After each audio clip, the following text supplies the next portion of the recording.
Whoop, whoop. There it is. Oh, you thought I was joking about 10 a.m. sharp. You thought I was joking about 10 a.m. sharp. Sharp, ladies and gentlemen. 9 a.m. CST, 10 a.m. EST. We are back at it. The Bucky hat is back. Let's jump right in, guys. We got a whole lot going on. Needed that day of rest. Helped tremendously. You have no idea. It is feeling real good right now.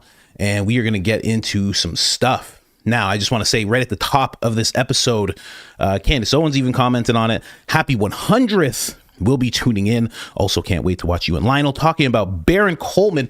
Baron Coleman hit his 100th episode. Please go check it out. And I would just like to say, I've already messaged them, but I'd just like to say for everybody, you know, it's incredible that you're doing exactly what you're supposed to be doing. It's clear you were truly meant for this. This broadcasting, this podcasting, this live stream thing. You're doing incredible work, and your family should all be very proud of what you've accomplished in 100 episodes. It's absolutely amazing. And also, just to say, I think I can speak for all of us when I say just thank you for coming into our lives, because you've affected so many people. You have no idea. The people who watch you, the people who watch silently, the people who are friends, you know, I like to call you a friend. You have impacted us an incredible amount. You have no idea. So thank you for stepping into exactly what you're supposed to be doing, because the ripple effects are just absolutely incredible. So thank you so much, Baron Coleman. And here's to another 100 episodes, 200, 300, even 400 even. So just wanted to say that really quick. If you guys don't know, again, he's hit his 100th episode and it was great. I caught a little bit of it near the end. I wasn't able to do that. I was just getting my head straight. New baby, new things going on. But yeah, just I wasn't able to be there. I wasn't able to super chat the way I wanted to. So I just wanted to take the time to say that. You are very loved, sir. Very, very loved. Anyway, let's jump into it here, guys. We have a whole bunch of stuff going on. Erika Kirk comes with the WWE energy. Candace Owens also coming with the WWE energy right now. I don't know if you guys know this, but Candace is jumping. She's jumping off the top rope. She's landing on Jigsaw. I mean, it is crazy. It's going on right now. In fact, I do have to actually pull up what's happening now, because it's still going on. It's from yesterday. And I just saw it like 8 minutes ago. They're still jumping into it. It's crazy. So I'm definitely going to pull up those bookmarks really, really quick.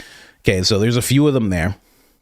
But yeah, it's just wild what's going on right now. Anyway, let's just jump in to, I think, has to be the saddest part of the administration so far. I think this is actually very sad. This affects all Americans. And the gaslighting that's going on is crazy.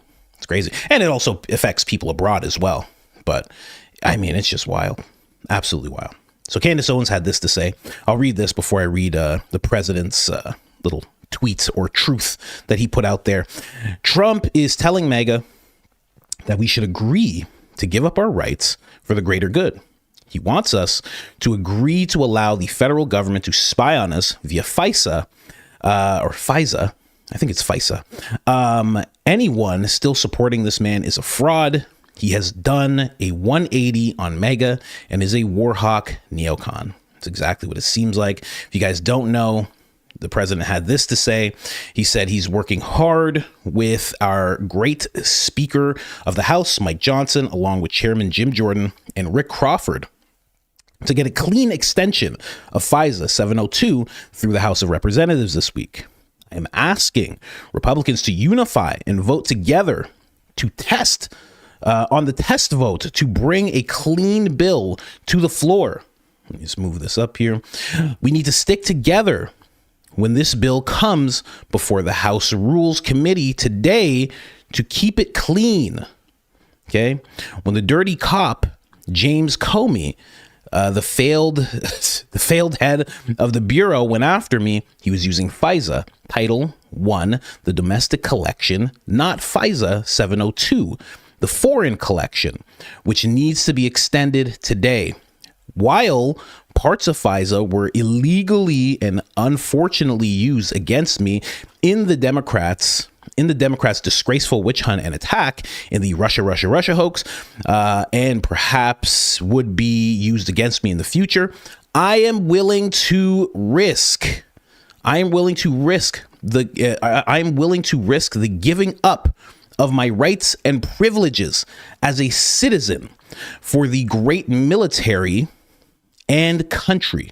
Our military patriots desperately need FISA 702, and it is one of the reasons we have had such tremendous success. Move that up for you guys. Tremendous success on the battlefield. I have spoken with many in our military who say FISA is necessary in order to protect our troops overseas. Oh man, this is sad. As well as people here at home. From the threat of foreign terror attacks, it has already prevented such many attacks, and it is important to remain in full force and effect. Thank you for this, for your attention on this matter, your president. So that's what he had to say about that. If you don't know what FISA is, well, first off, it's something that he didn't like way back in the day. Way back in the day of 2024, it was something that he did not like. Kill FISA. It was illegally used against me and many others. They spied on my campaign, and he was right. A lot of people thought he was, making it up. He was talking smack, but no, he was actually correct. They did do that to him. And I always found it weird that he would back Speaker of the House Mike Johnson, because Speaker of the House Mike Johnson played a role in making sure that it was available and then used against the president. So I was always like, the now president, I was always like, why does he back this guy? And he is still backing it. And now he's backing FISA. This is Barron saying, I missed the guy who would rage tweet this back in April 2024. Now he wants to extend the very same FISA program he admits is used to violate the rights of Americans and was used illegally to spy on him. This is one of the saddest things, hands down. There's a lot of things you talk about. He's controlled by this nation, that's all very sad. The fact that he is pushing for this and he's trying to get people to align with it is wild to me. This line in particular is crazy. I am willing to risk the giving up of my rights and privileges as a citizen.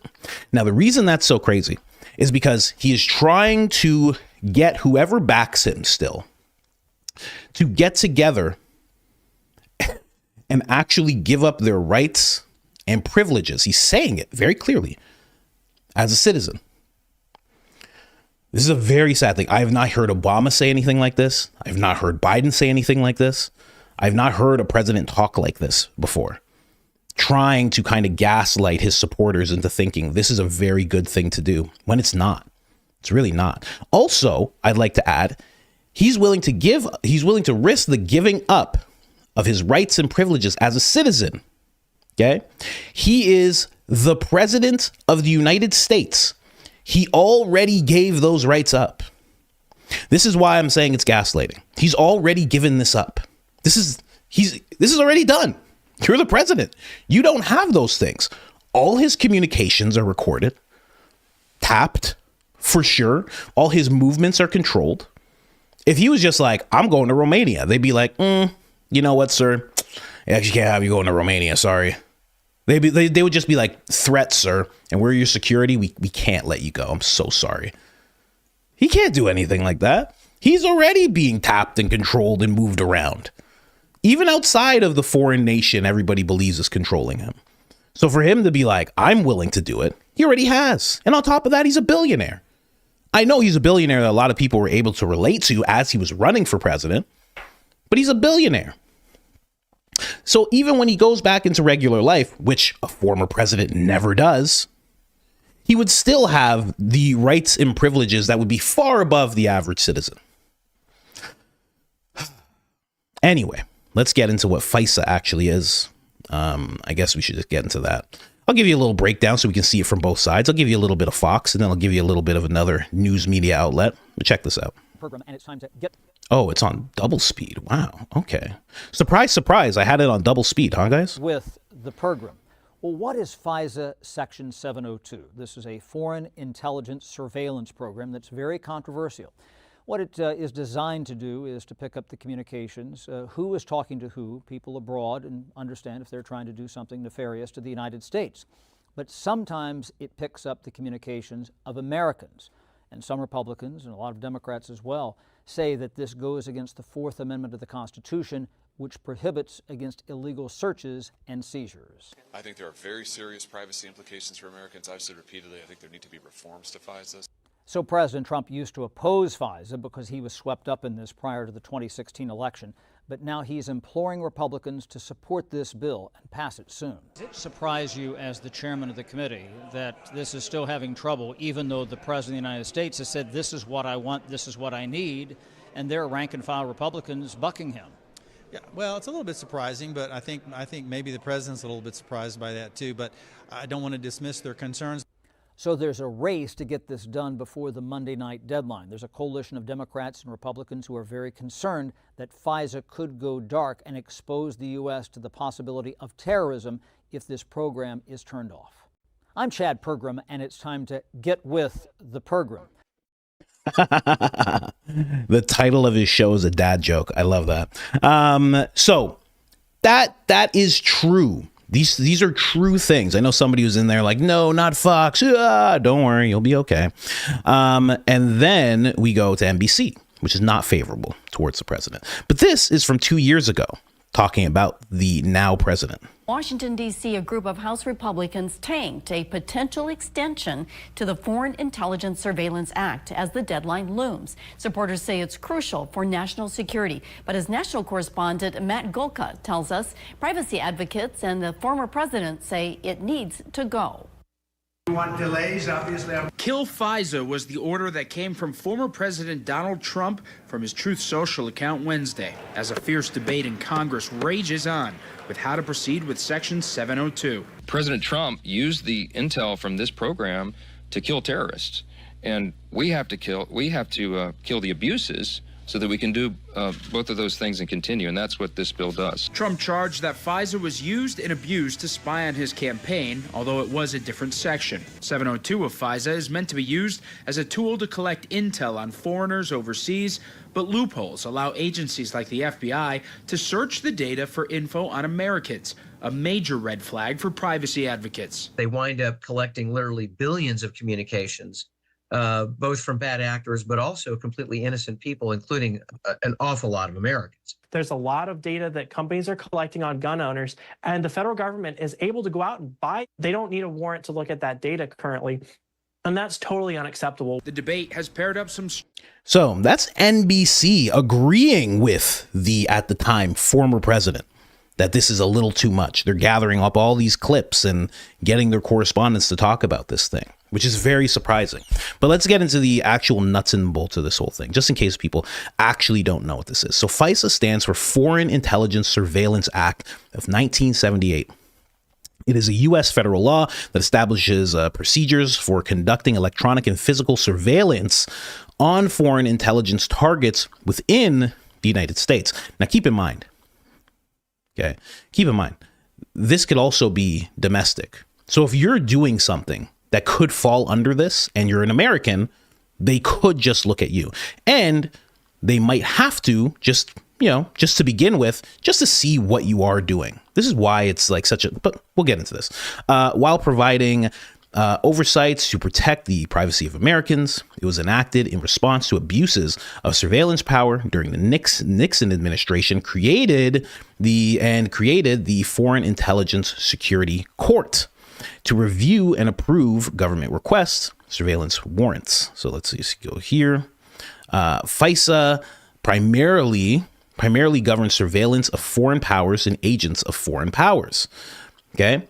So this is like someone like Tucker Carlson. A lot of people keep saying he is an agent for another place. They keep saying he's getting paid. Patrick Bet-David even brought up this weekend, hey, you know, we can have both of our bank accounts checked. You'll see if I got paid by that small country in the Middle East, and we'll check and see if you were paid by Qatar at all. Absolutely crazy. So this is a very loose term. Okay, it can be used very loosely. Agents of foreign power, such as spies and international terrorists, requiring probable cause for targeting. Okay, so let's just go down here. And I'll just show you this really quick. It was amended multiple times, most notably FISA amendments of Act of 2008, which introduced Section 702, a provision allowing warrantless, keep in mind, this is what the president said he needs, provision allowing warrantless surveillance of non-U.S. persons located outside of the U.S. to collect foreign intelligence. Now, Section 02 became highly controversial. Why?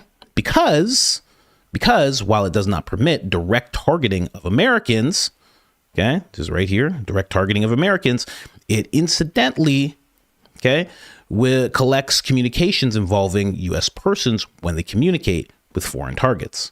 Now, again, whoever they deem a foreign target, they can deem a domestic, et cetera, et cetera. It's not just some guy in a cave out in the Middle East, some guy in a tunnel out in the Middle East. It's whoever they're just looking into. And if they choose to look into you some more because of things that you're saying online, that is something that can happen to you as an American. Now, my question to this was, how does it impact the American people? Now, again, we're going to go through this, a little bit of overlap here, but particularly Section 702 impacts Americans primarily through warrantless surveillance and incidental collection of their private communications.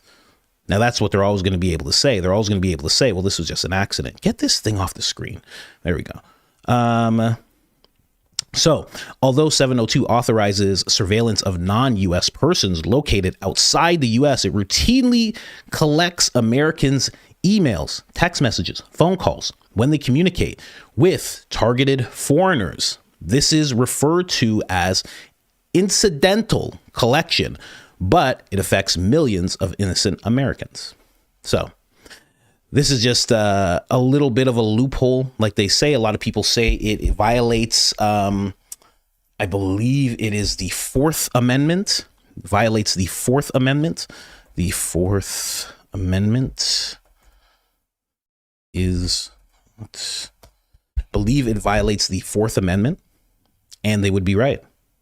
So this is what the president is, and that is unreasonable searches and seizures by the government. So that's what's going on there. Again, I think this is the saddest thing going on currently. Very, very sad, because he's fighting for it. And there is a base of people that are going to look and say, yeah, I'm willing to give up my rights and privileges. Again, I talked about this last week. There is always an attempt to push things further and further and further. Who is going to be ride or die with him? He's constantly trying to figure it out by pushing and pushing and pushing. The Jesus picture was funny. We made fun of it. We showed you all the memes and everything. It was funny, but it's a little bit of a push to see who's going to go along with this. A little bit of a push to say who's going to go along with this.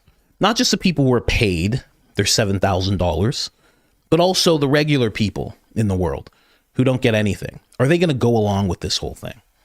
And this is one of those times, right? I've never seen this written out so plainly for everybody to see. Usually I have to help people decode, but not this time. No, not this time. I'm willing to risk the giving up of my rights and privileges as a citizen for our great military and country. The thing that makes America so great is that you don't have to give up your rights. You know, the Canadian Constitution got trampled on back in 2020. They were like, Charter of Rights. They're like, get out of here. Be quiet. Get in your house. It was nothing. Oh, man. Yeah, that's the saddest thing that's happened in the administration so far. This is the saddest thing. Hands down. Hands down. And he's going to get it. He's going to get it. And there's going to be people who are going to fight for it. You're going to see Graham Allen. Graham Allen's going to be like, I never even wanted my rights or privileges. I mean, Officer Tatum's going to step in and be like, all y'all are so stupid for actually looking at this and saying, I want my rights and privileges. I mean, this is just absolutely remarkable. As I peruse through the all the files and whatnot, all the tweets and things, I see people who are talking about rights and privileges. This is the most stupid thing I have ever seen. Y'all are so stupid for fighting for rights and privileges. Y'all shouldn't even have none. If it wasn't for the military should have control over your rights and privileges. The president should have control over your rights and privileges. I was talking to my mama. I said, Mama, why are these people fighting for rights and privileges as American citizens? And she was like, I don't know, baby. And I was like, oh, my Lord. And then I went and climbed up a mountain of evidence. I was on the mountain of evidence this morning, drinking my coffee on top of a mountain of evidence. And I was looking out at the sunrise. It was so glorious. And I thought to myself, why do all these people want rights and privileges? And there's just a mountain of morons who are like, yeah, what? Rights and privileges? What are you, a libtard? That's going to be the thing. That's what they're going to turn it into. What are you, some lib talking about rights and privileges? Rights and privileges? That's a hoax. That's a Democrat hoax. That's a Democrat hoax. That's not a real thing. You want rights and privileges? Anyway. Let me change my volume. Some people were telling me that there was a noise, and there is. And I can fix it in post, but I don't know how to fix it when it's live. I will figure that out. Just getting our head straight here. This baby's keeping us up. I don't even know how my wife's up right now. She woke up. We did prayers. I don't even know how she's up right now. But yeah, there's going to be a whole bunch of people coming out, talking about how rights and privileges are the dumbest thing since sliced bread, Anyways, let's keep going here, guys. Oh, and what do you guys think of that? You guys think that there should be, people love the Officer Tatum. Disrespectful impersonation that I do. It's the worst one. If he ever sees it, he's going to laugh. He's going to laugh. If he sees it, he's going to laugh. He's going to be like, this is so dumb. Because it's just so ridiculous. He's going to be like, that's not even what I sound like. I mean, this guy is so stupid. I mean, this is really ridiculous. I don't even sound like that. Mama, do I sound like that? I'm sorry, baby. I'm just listening to this video of you talking. Mama, that's not me talking. That's the coach Colin talking. He doing a bad imitation of me. Oh, I'm sorry, baby. I thought that was you. Oh, yeah, that's going to happen. That's going to happen. Oh, yeah. You can't, I guess I got to tell you guys again. You can't do any super chats currently because we have no monetization right now, because I switched my Google AdSense account from individual to business, and it takes a little while for it to be sorted out. So I do have to wait until that takes place. But currently, there's a link in any video that I do, and it is Buy Me a Coffee. That is what we are using currently. We are using the Buy Me a Coffee app to send super chats. This means that you can actually send a super chat, and it seems like the characters, correct me if I'm wrong out there, anyone that sent one, seems like you can just send as many characters as you want. And also, honestly, it's a little better for me. I mean, you send, instead of like, I think my wife said 30%. So instead of 30%, they take like 45 cents. Like it's very weird. I don't even understand how they stay alive. I don't even get it. But apparently they do. No idea how it works, but they take like 45 cents. You send $10, they take 74 cents. That doesn't even make sense mathematically, but that's what they do. It's very weird. So let me just pin this here for you guys really quick. That is the pinned thing you see there on the chat. that is where you can send some coffees, and I will be reading those at the end, just like I would super chats. So it should be resolved today, but we will see. We will see. But we push on nonetheless. You know, I'm not gonna all of a sudden stop because we're not making as much money. That's not what we're doing. That's not what we do here. We keep going. What are we talking about? We keep going. You know, how could I not? There's too much Officer Tatum to talk about. I really do have to start watching his episodes again. It's hard, but I have to start watching them again because I really got to stay tuned in with what this guy's talking about. But anyway, that is the whole FISA thing going on. It is very sad, and I hope you guys don't fall for it. And that's why I made sure to tell you guys actually what it is, because here you go. Right now, the administration doesn't like Tucker Carlson, so they could go, well, we keep hearing from Loomer and Patrick Bet-David and XYZ that this guy could be paid by Qatar, and he went over to the Middle East, and he was in Saudi Arabia and in the EAU. So you know what, or the UAE, sorry. So you know what? We can just deem him possibly an agent of foreign power, and we can just look at his communications, and then anyone who contacts him, we can look at theirs too. And then if anybody's too radical who supports him, well, we can look at them too. Like it's really bad. It's really, really bad. And the fact that that the president's on the side of it now, after he knows that it was used to spy on him, is just crazy. It's just crazy. And he's trying to hash it out like, no, this part, no, this part's the good part, and this part's the bad. The whole thing's bad. The whole thing is bad. So that is definitely something every American should be alert about, because that is a disgusting thing to have happening right now. Anyways, guys, let's get into this whole thing. Candace and Jigsaw, the infamous Jigsaw, has arrived. The infamous Jigsaw has stepped into the dojo. This is getting very serious, ladies and gentlemen. I don't know where this came from, but I have to say, I'm happy it started, because Candace is not playing around. I don't understand why people think that they could just play around with her. I don't understand where it comes from. I don't understand why people they keep on thinking it's sweet and I'll be able to just do this, and I don't even know what a battle bun is, so who cares? Who cares? I can go in on this lady. It's just nuts. And for some reason, Loomer pissed her off. I don't know. Usually Candace isn't this wild about it, but Loomer pissed her off real bad. So let's get into this. I'm just pulling up the most recent ones because it's still happening. They're still going at each other. And it's mainly just Candace poking a dead body, quite honestly. But let's just keep going. Apparently, like Dan Bongina, as so many people fondly call him, apparently Loomer has a burner account too. Oh my gosh, you guys have no idea what I'm about to show you. Loomer has a burner account as well. Now this is hard to just wrap our heads around here, so I'm just gonna bring you everything I can. We're just gonna read through it, okay? But we'll just go from thing to thing to thing to thing here. But I'm just pulling in the most recent ones, and then we're just gonna laugh together, guys. I gotta be honest.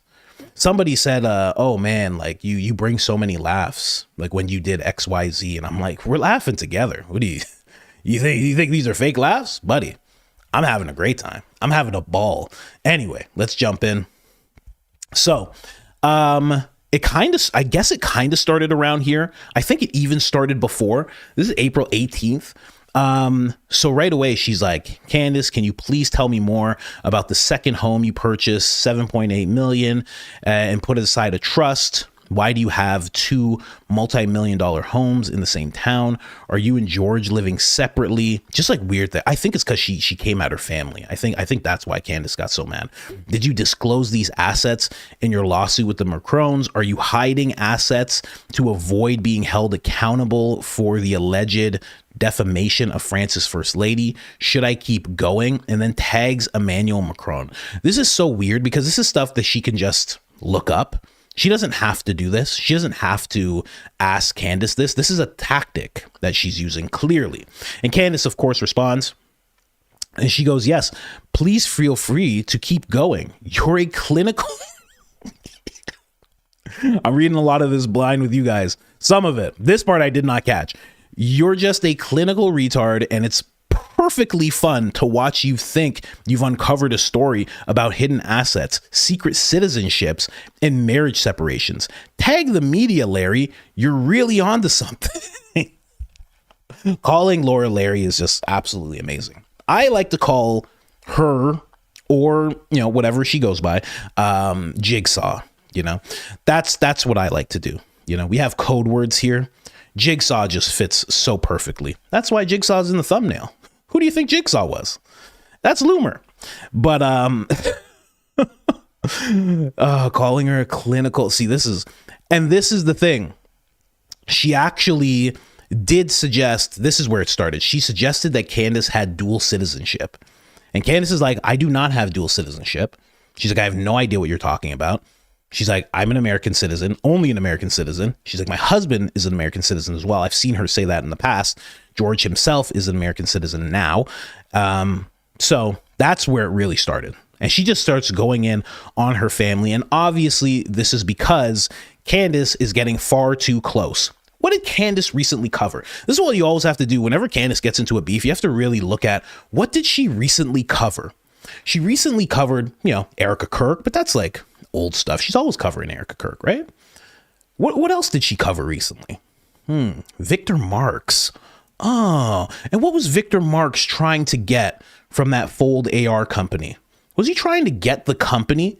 And what did he want? What did he want 50,000 units? For what place in the Middle East was he trying to get 50,000 of these firearms? And then it was discovered by Barron, and Candace talked about it, that he is actually a registered firearms dealer. Now it starts to make sense. Why is this happening? Oh, that's why it's happening. So this ended up happening as well. I'll just go over to Loomer first.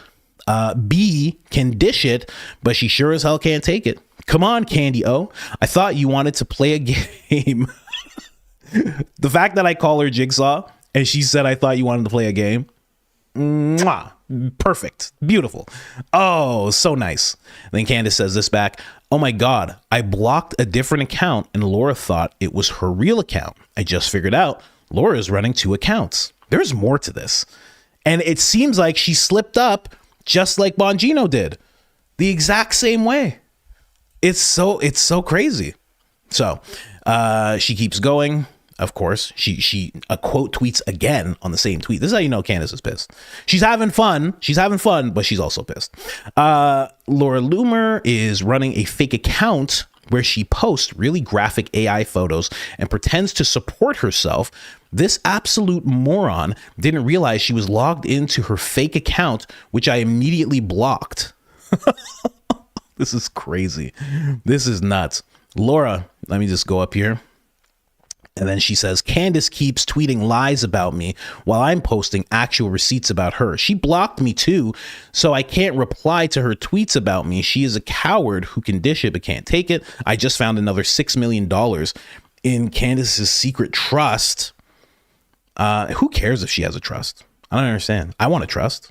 I'm trying to figure it out. I just don't know how to figure it out. I want to trust. Why not?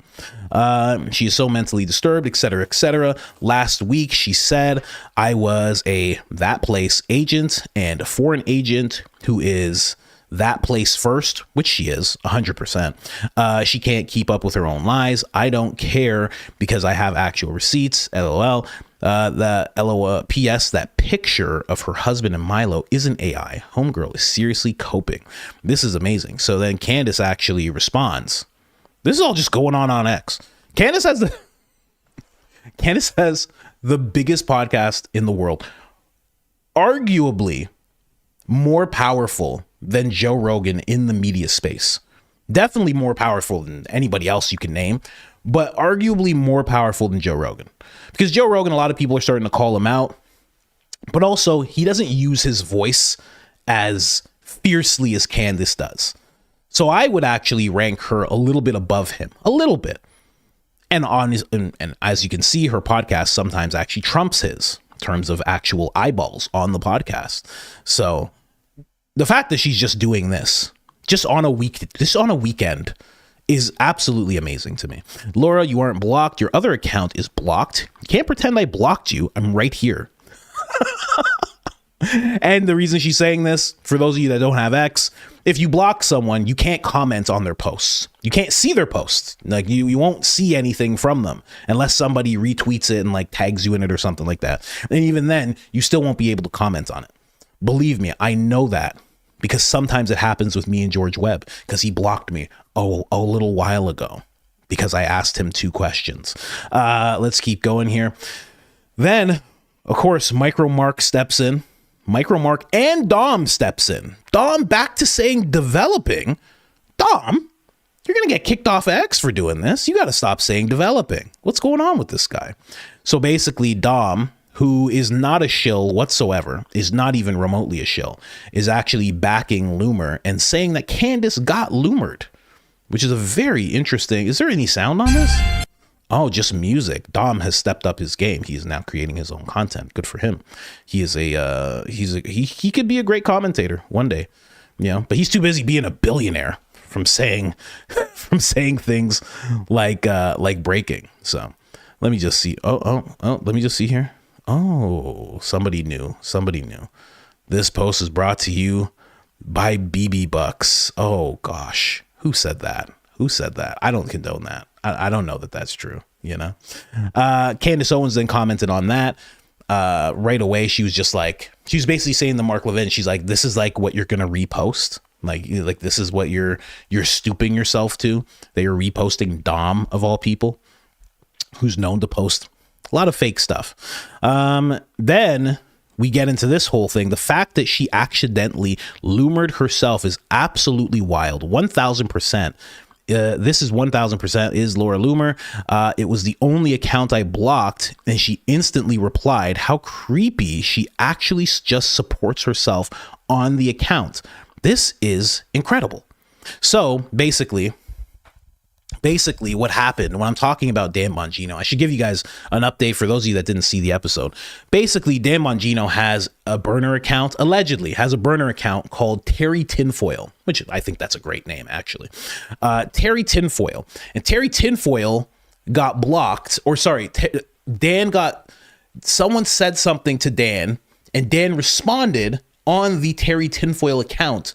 And he did it in the first person, like, oh, look what you're saying to me type of thing. So he outed himself. And apparently Loomer did the same thing. She got blocked on this account, okay? And then she screenshotted it because you're just on your account. You can't see. When you're on X, you can't see what account you're on unless you actually go and click on the icon. And then you'll see like, oh, this is the account I'm on right now.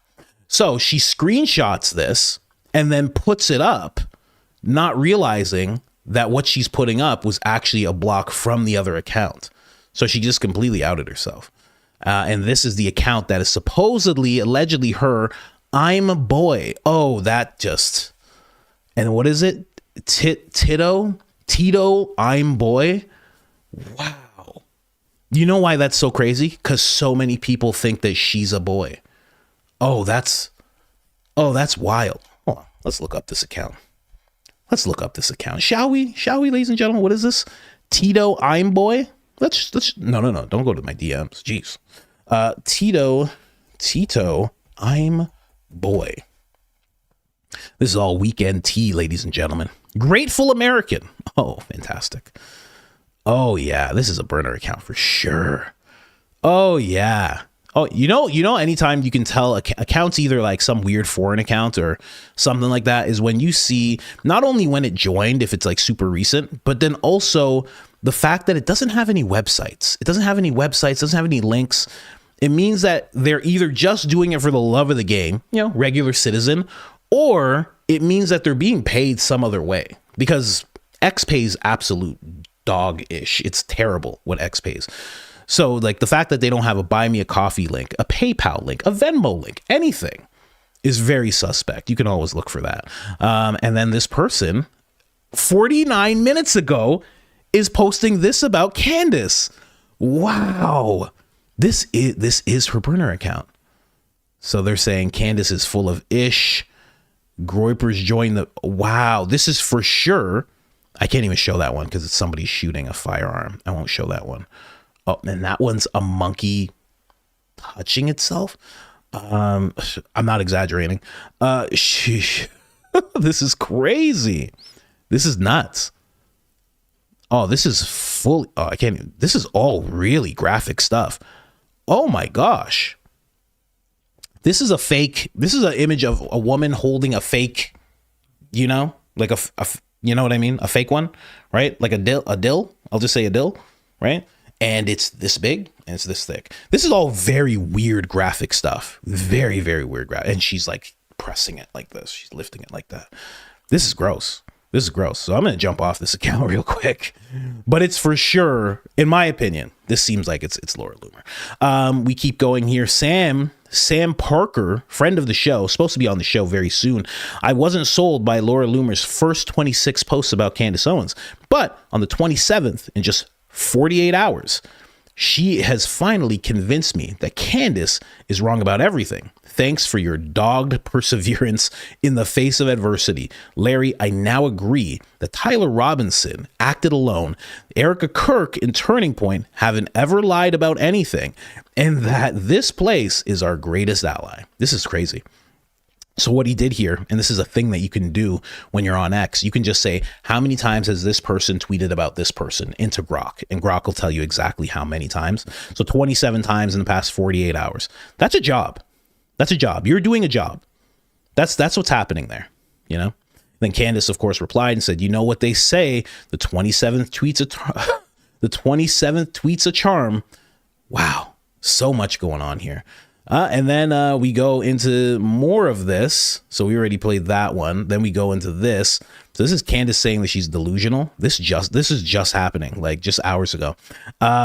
Nobody is going to bully a bully for you. You better learn how to fight back. In life, you will always end up at the bottom of someone else's shoe. You have a choice in life. Be the residue, sorry. The residue on the bottom of someone's shoe, or be the shoe. I know which one I am. And then Candace says, you are delusional. You literally discovered nothing of use about me. There is no scandal, LOL. But we are going to similarly put up private details regarding your fake actor fiance, Andrew Simpson, and his parents. Apparently, someone married Jigsaw. Jigsaw claims to be engaged. And Candace claims that that person's an actor. Now, I don't know if Candace is right, but I definitely know why Candace would think that. Because, you know, I don't want to get into anyone's looks, but the nickname that I gave her and that everybody understands is Jigsaw. And the second I say it, you know who I'm talking about. So there's that. Milo, of course, is stepping in to get Candace. Loomer is incompetent. Is the most incompetent evil person I've ever encountered. Then Candace starts, oh, no, go back to this, boom. Candace starts talking about this is Larry Loomer's fake account. It doesn't even say Laura anymore. The moron doesn't realize she logged into her fake account, which I blocked for sharing gross AI photos of my family. See, and this is the thing, you know, people use these burner accounts. You might wonder why. It's so they can do gross things like that, you know.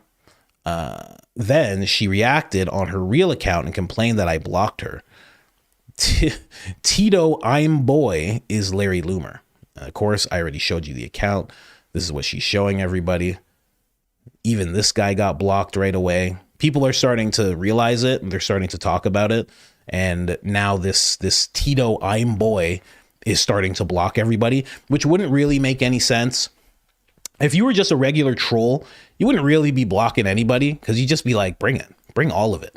You know, this is what you're here for. You know, you're here to troll. You're here to rage bait. You're here to get people mad. So you wouldn't be blocking anybody. You'd be inviting all of it. But for some reason, I'm boy, which is allegedly Larry Loomer, is very touchy for some reason. This is more from Larry Loomer. This is just 3 hours ago.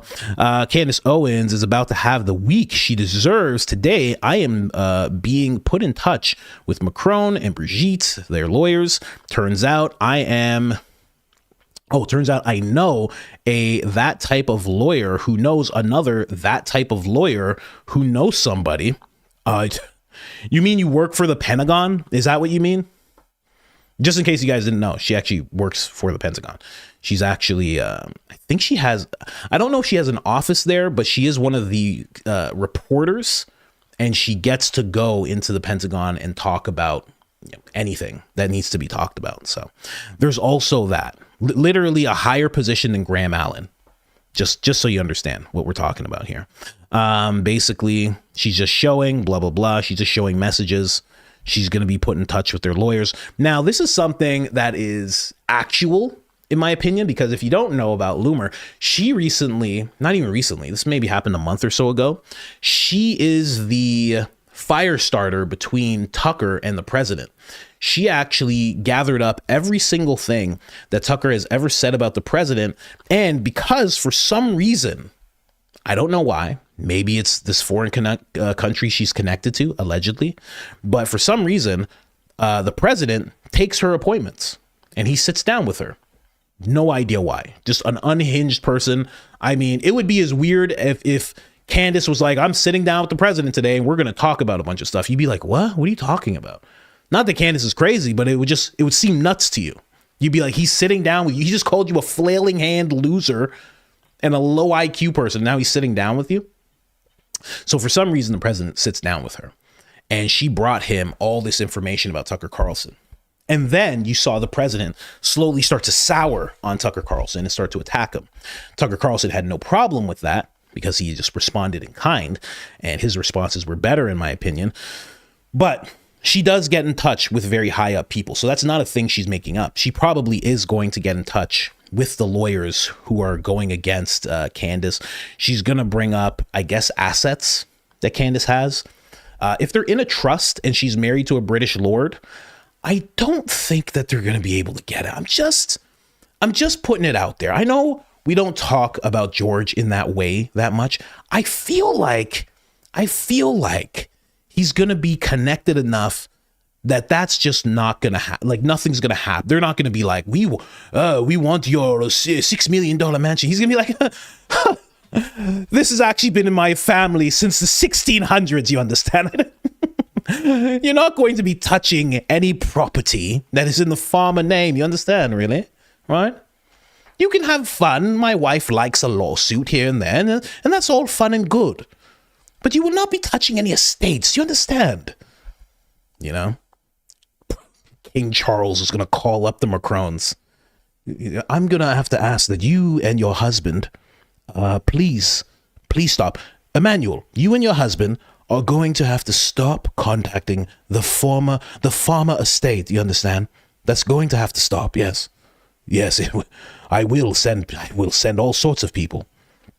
He's a lord, you understand? You will not touch any of my lords. Anyway, you know, I assume that's how that conversation goes. I don't know. I'm paraphrasing. And Candace, to all this, basically just says, you don't need special that people contact. Their number and email is listed on their website.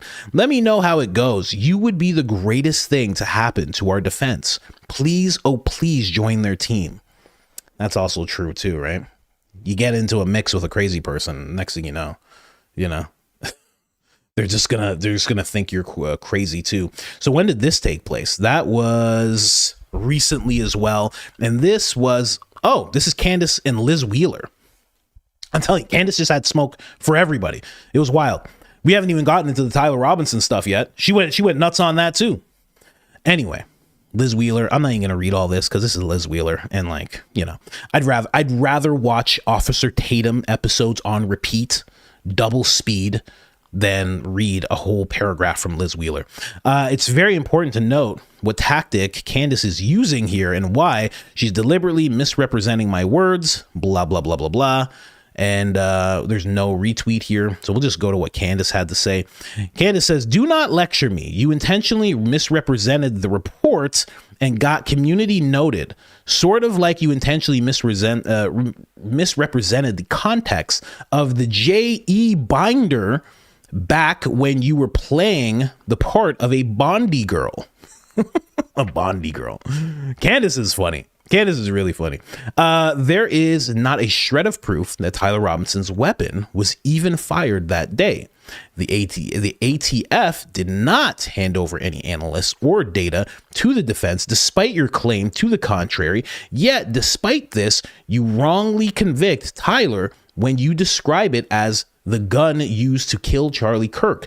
Try the gun found on the day Charlie Kirk passed away, which not even the bomb dogs could detect, which had a total of 6 sets of fingerprints on it. Worth noting, the Bureau will not allow the defense to examine those alternative fingerprints for some reason. What proof do you have that the firearm used to kill Charlie, or that was the firearm used to off Charlie, or that the weapon was fired at all? So sit down. That was Candace basically saying, have a seat, have several seats. So that was the whole beef between Candace and Loomer, and it's still I'm just gonna check really quick. I'm pretty sure it is still raging on. It's a very, very intense beef. Imagine, you know what, I know it's never gonna happen, but imagine if those two came together. Candace being as fierce as she is, I know it's not gonna happen, I know. But Candace, as fierce as she is, and Larry Loomer, Jigsaw's a pretty impressive person, right? Let's play a game, right? Pretty well thought out person. Whether guy or girl, doesn't matter, right? If they came together on some stuff, they would be unstoppable. I'm just saying. I'm not saying it's gonna happen. I'm not saying that. I'm just saying it would be absolutely they would be an unstoppable team. Can you imagine that ticket? The Owens Loomer ticket, 2028. Loomer would have the trans vote all day, LGBT, the alphabet people vote all day. Candace, black women and black people. I mean, come on, what are we talking about here? You guys could just run. You guys can run into office. I'm kidding. Never going to happen. The audacity for you to have called Charlie's cancellation and refer to him as in one of those weeks before he died, only to pull a 180 and show up wearing a Charlie Kirk lanyard with your fake fiance 2 weeks later. Shameless dude, Larry, aka Tito, on his burner account. Wow. Candace is going really hard. Candace is pissed. Again, I say it again. It's like, yeah, she has fun, but you can tell when she's actually like pissed off about something because she goes really hard. She doesn't play around. And then again, she comments on that and says, "Will you keep pretending you're married as long as you've kept up this fake US persona? Will you create a burner account where you pretend to be Miss Andrew Simpson, the housewife, to go along with it? How many personalities do you have, Larry Loomer? If someone creates an account called Larry Loomer, if they haven't already, it's going to be epic. It's going to be an epic account. I'm just saying. I'm not saying anybody should do it. I'm definitely never going to do it. But I'm just saying, if someone decided that was the thing to do, I think it would blow up pretty fast. I think a lot of people would like that. I'm just saying. Don't do it. Don't do it. Don't do it. I'm just saying it would be pretty intense. Anyways. Oh, hold on. I'm going to show you guys a picture really quick. Just really quick before we jump into the next topic. We're going to cover Erika Kirk. Don't miss it, ladies and gentlemen. Completely uncalled for. Completely uncalled for. I don't know who did this. I don't know why you did it. But just completely uncalled for, okay? I will have you know, Joe Rogan is a regular-sized man, okay? He is average height, okay? To put him in the ranks of Ben Shapiro, the way he's standing on this desk, and the president is still up to his waist, that is disrespectful, okay? I don't know who did that. Let's see who did that. Look at this. What is this? Macron? Dr. Machem, how dare you? How dare you? Don't do that again. You'll leave Joe. Listen, you will leave Joe alone. But we do have to talk about that as well. I might do that in the evening episode. I'm going to get back to the evening episodes as well, guys. I'm going to try and wedge myself in right between Candace and Baron. That's my plan. Just wedge it right in. Boom. Just a quick 20 minutes. You know, like a little, what's it called in a movie? An intermission. A little intermission. You know, a little palate cleanse. Candace is going to bring you some wild stuff. You know, Baron's going to bring you some deep stuff. And then I'll just fit in a little laughter real quick, you know? And by the time you dry your eyes, because, you know, your boy's absolutely hilarious. By the time you dry your eyes, then, you know, it'll be Baron will be on, right? Episode 101, ladies and gentlemen. Yeah, he's doing some great work. Really happy, really happy. I messaged him today in the morning. I made sure to. Oh, man. He even messaged me back. We're friends. We're friends. How about that? Yeah, crazy.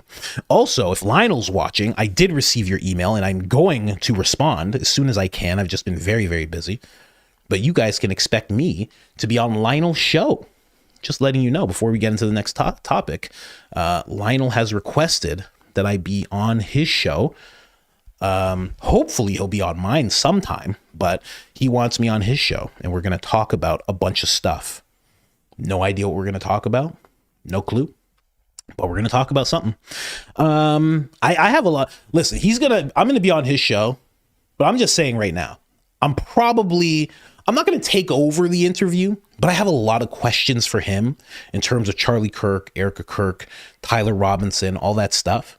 And if I have him in front of me, I have to ask these questions. So, you know, we'll talk about me a little bit, but there's some stuff that I want to talk about. So all respect to the man himself. Should be a very fun collab. Anyway, let's get into Erika Kirk.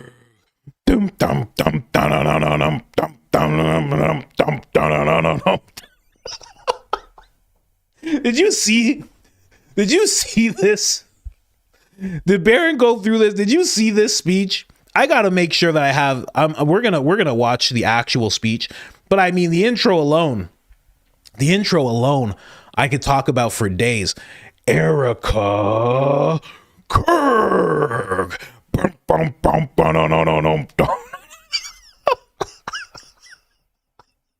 It sounds like a guy from a monster truck rally. We have Erika Kirk. Get ready for Erika Kirk.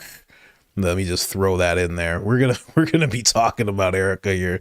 Let's get into it here. Let me play this really quick. This is crazy. I can't believe this. Please welcome Turning Point USA CEO and Chair Erika Kirk.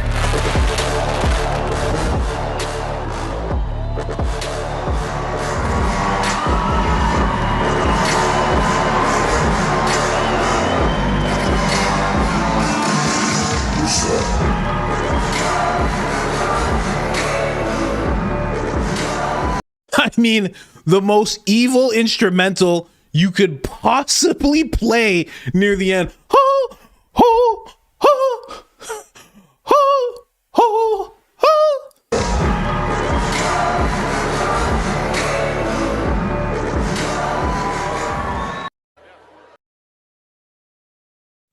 What? The most evil thing you could possibly play. Just crazy. I can't believe it. Oh, listen, I'm impressed. Because we've known from the few things that have happened over time, she does hear what people say. And she knows people talk about the sparkles. She knows people talk about the pyrotechnics. She knows they talk about the pageantry and everything. And she's like, let me come out to a trap beat, okay? And make sure everybody stands up and they're all wearing the shirt that my husband died in. Just make sure that happens real quick. That's how I want to be introed. Give it to me.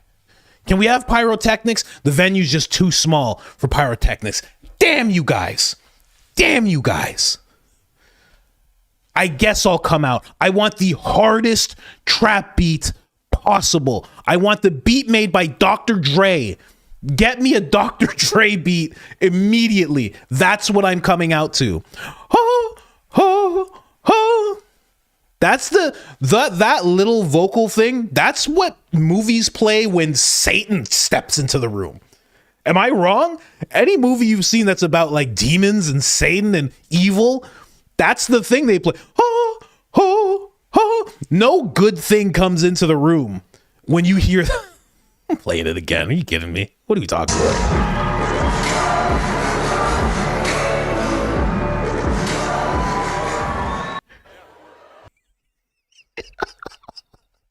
This is crazy. This is crazy. I love it so much. You have no idea. She's got my vote. 2028. 2028. She's got my vote. I want more of it. This is Turning Point 2.0, ladies and gentlemen. Okay? This is 2.1 Turning Point. Get used to it, pal. Okay? We're not sitting under tents anymore like losers.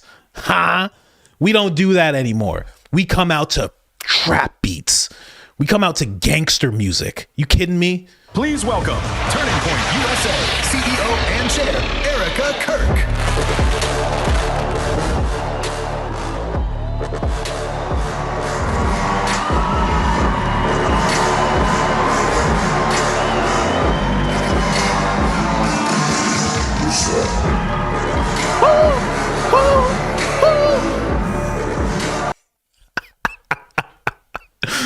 Oh my gosh.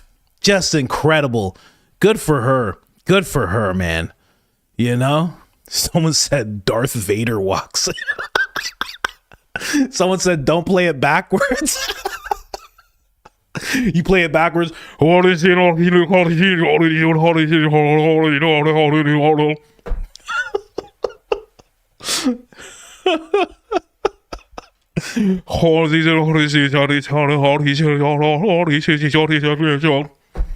Don't play it backwards.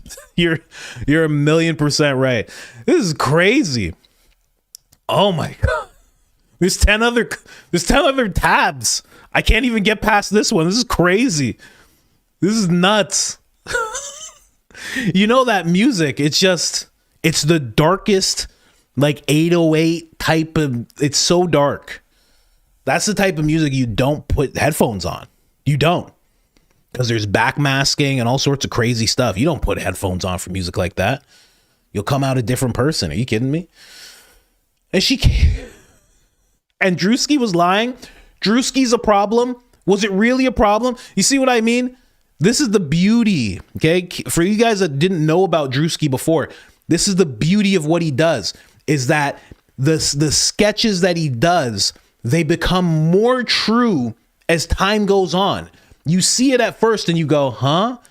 And then you see he's wearing the exact same thing she did. And then you see this and you go, oh, he knows her. He's friends with her, obviously. Oh my gosh. Dare I go to the next one? Oh man. Somebody, this is just reactions and stuff. Someone said Erika has reached levels of cringe previously unheard of. Ho, ho, ho. That is Darth Vader walks in. That was hilarious. Whoever said that, you're so right. That's exactly what happens when Darth Vader comes in. Darth Vader comes in and it's just like, ho, ho, ho. You've chosen the dark side. How could you do this? You were supposed to be the one.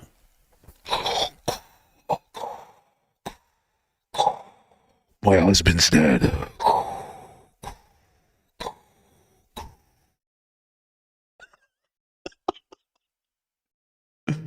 You were supposed to be the one. Cue the pyrotechnics.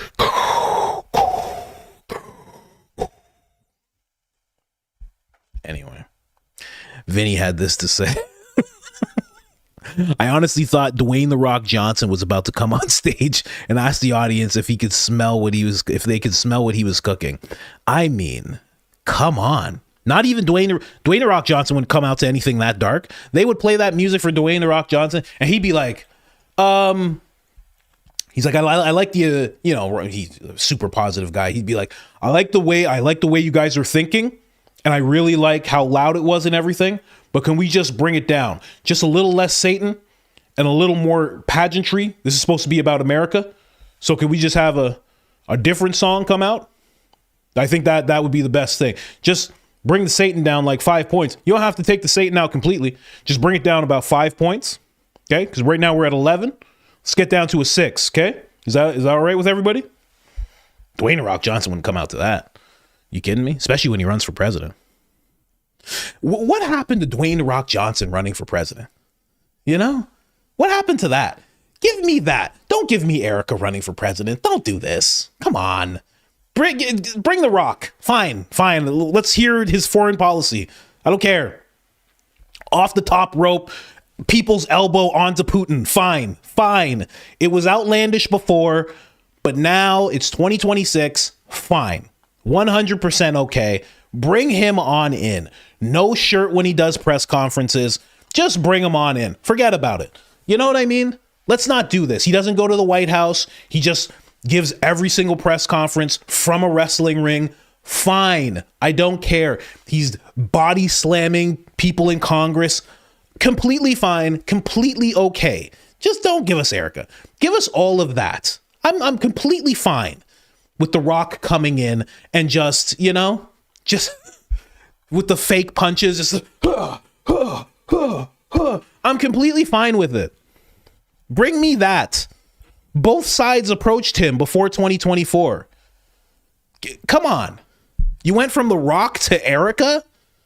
What are we talking about here?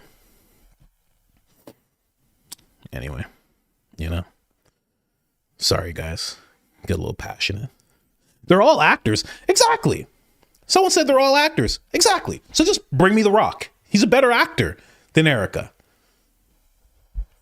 Bring me Will Smith. Did he get divorced from that bald-headed lady? Bring me Will Smith as the president. Fine. It'll be just completely fine. You know? He'll do dances when he comes on stage. He's getting jiggy with it. When he wins, getting jiggy to it. Na. Okay, fine. Okay. Perfect.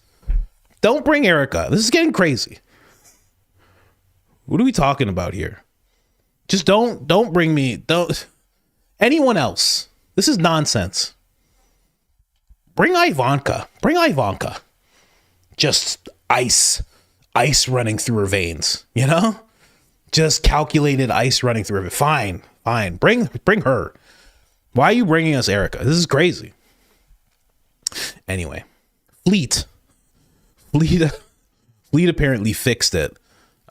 She fixed it. So here you go. Please welcome Turning Point USA CEO and Chair Erika Kirk.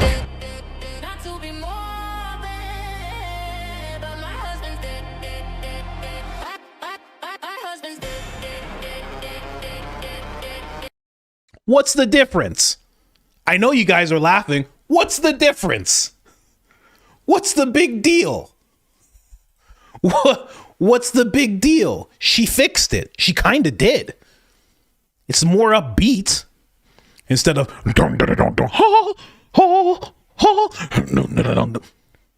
she did fix it. There you go. Fleet to the rescue, man. What are we doing here? I would rather that. It's crazy. It's crazy the Fleet did that. That's crazy.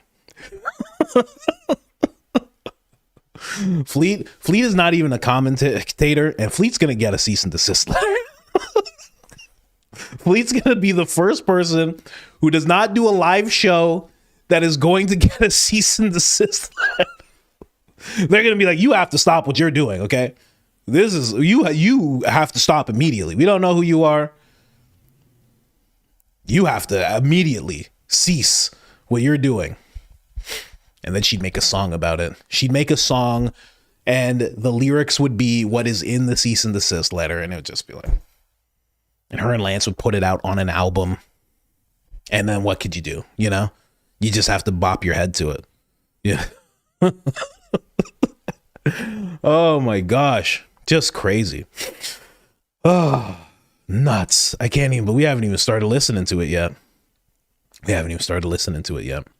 I have the whole thing, but I also have clips. let me just, should I? We can go through the whole thing. You know, Erika Kirk's running out of one-liners. I guess we could just go through the whole thing. Yeah. It's 9 minutes long. That is a long time for Erika Kirk. That's a long time for Erika, though. I don't know if I want to do the whole 9 minutes. A lot of people are looking at this saying something seems off. It kind of does, right? You know what I mean? I'm making fun of the music, but if this is how you're going to come out, the music kind of makes sense. The music's actually pretty on point, you know? This is getting a little crazy now, you know? I don't know why she looks more evil as time goes on. I don't know why. I have no clue. But it seems to be the case. Day after day, she gets a little more evil looking. I don't know, like, you know, that's not me. I'm not making that up. You know, it's her. The face you make when you have single-handedly tanked your husband's legacy. I mean, people don't like her, you know? What's this one? Erika Kirk is running for president. Running for president in 2028. That's all of this. That's what all of this is about. This is her soft launch. This is why she's important. Excuse me. This is why this is important. That's why this is important. Yeah, I'm actually going to play a clip from Lionel talking about that exact thing. So, and then this was the intro to the president. I mean, here, let's just keep going through the reactions. I'm going to play that whole clip. This is pure evil, you know. Let's play it.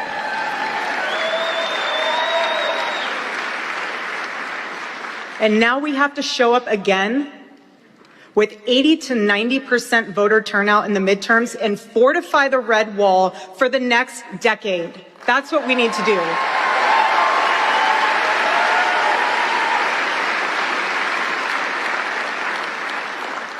But at the same time, you have people out there who are actively trying to tear this country apart. They love to start fights, dividing us all against each other, spreading negativity, all to get clicks and influence the algorithm to maximize profits. She talking about Turning Point? Is that what she's talking about? That's what it sounded like. Am I wrong? Did it not sound like she was... Did you not think of like Turning Point just a little bit? I'm not saying that's what Turning Point did. I'm just saying they sold a lot of hats. Okay? And I didn't look up how many hats they sold. She told us on a Zoom call. Okay? And it was shortly after her husband passed away brutally. Okay? She told us that. She said how much money they've made. I didn't bring that up. I didn't even look into that. I'm not a follow the money guy. She brought that to my face. I didn't ask for that. Who's she talking about? Anyway, who are you talking about as you're doing this? Like we didn't hear the music that you came out to. You have the nerve to send a subliminal shot at Candace Owens and other creators. What? This is getting so crazy. Meanwhile, building is hard. Getting out the vote, talking to real people, spiritual revival, that's actual work. That is actual work. And my husband, Charlie, gave his life for that work. And what gets built lasts for generations long after the noise has run out of one-liners. What one-liners? There's no way she could be talking about Barron or Candace or myself or Lionel or any other creator. We don't got one-liners. We go live and we put out essays. These are long dissertations of information. There's no one-liners here. I don't know who she's talking about. Is she talking about Tim Dillon? Is she talking about Theo Vaughn? Who's she talking about? It's definitely not me. I've been talking about her for like 20 minutes. I don't have any one-liners. No one understands this better than President Trump.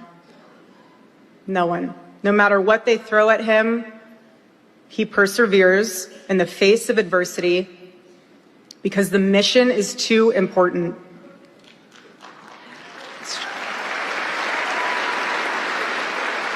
Because this country is worth fighting for, and he is not alone in this fight. And we are blessed to be Americans, and we are going to fight like it. And ladies and gentlemen, there is no one else I'd rather have on our side than President Donald J. Trump. God bless you guys.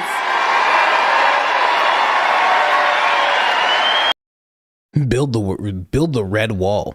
Hey, how about just the first wall? Hey. Don't worry about the red one, okay? It's okay. Hey, don't even worry about the red one. Just get the first one built, huh? How about that? How about just the first one gets built? And then we worry about colors afterwards. How about that, huh? Anyway, someone said in the comments she just said a one-liner as she was saying the one-liners have run out. Yeah. And she also had a crowd of people who were probably prompted to stand up and applaud after she did it. How about that? I don't have that. I don't have that luxury. I guess we should get into, is there, okay. So, let's get into the whole thing that she did. I mean, let's get into it. Just a little bit. I'll skim through it. I'm not going to do full 9 minutes of her talking.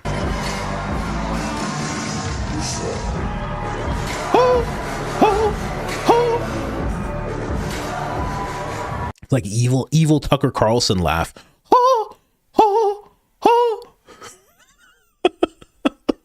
Tucker Carlson, if he never turned against the president, he's just in a cloak. He's in a cloak backstage with a microphone.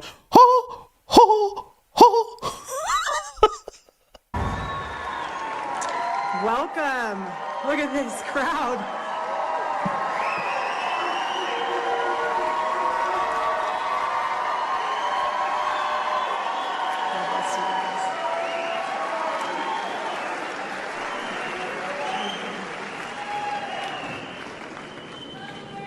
Love you guys.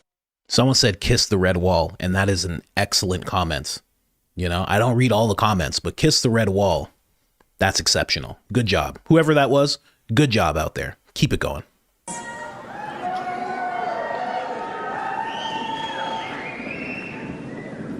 Over the past 7 months, I have seen the worst of humanity, but I've also seen the best of it.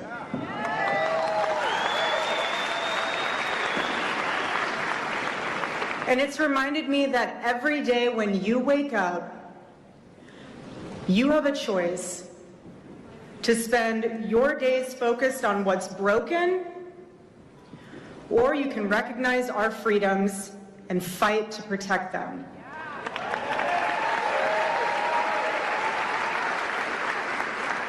As Americans, we are all privileged to live in the greatest country in the world.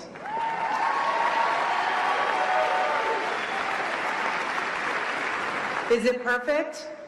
No, it's not. Do we have problems to solve? Of course. Of course we do. But our country is the best that we have, and I do not want to lose it. If you look around the world right now, Europe has surrendered itself to third world criminals, and under the Biden administration, we were on track for that for ourselves. But President Trump came in and course corrected. I mean, you can say that, right?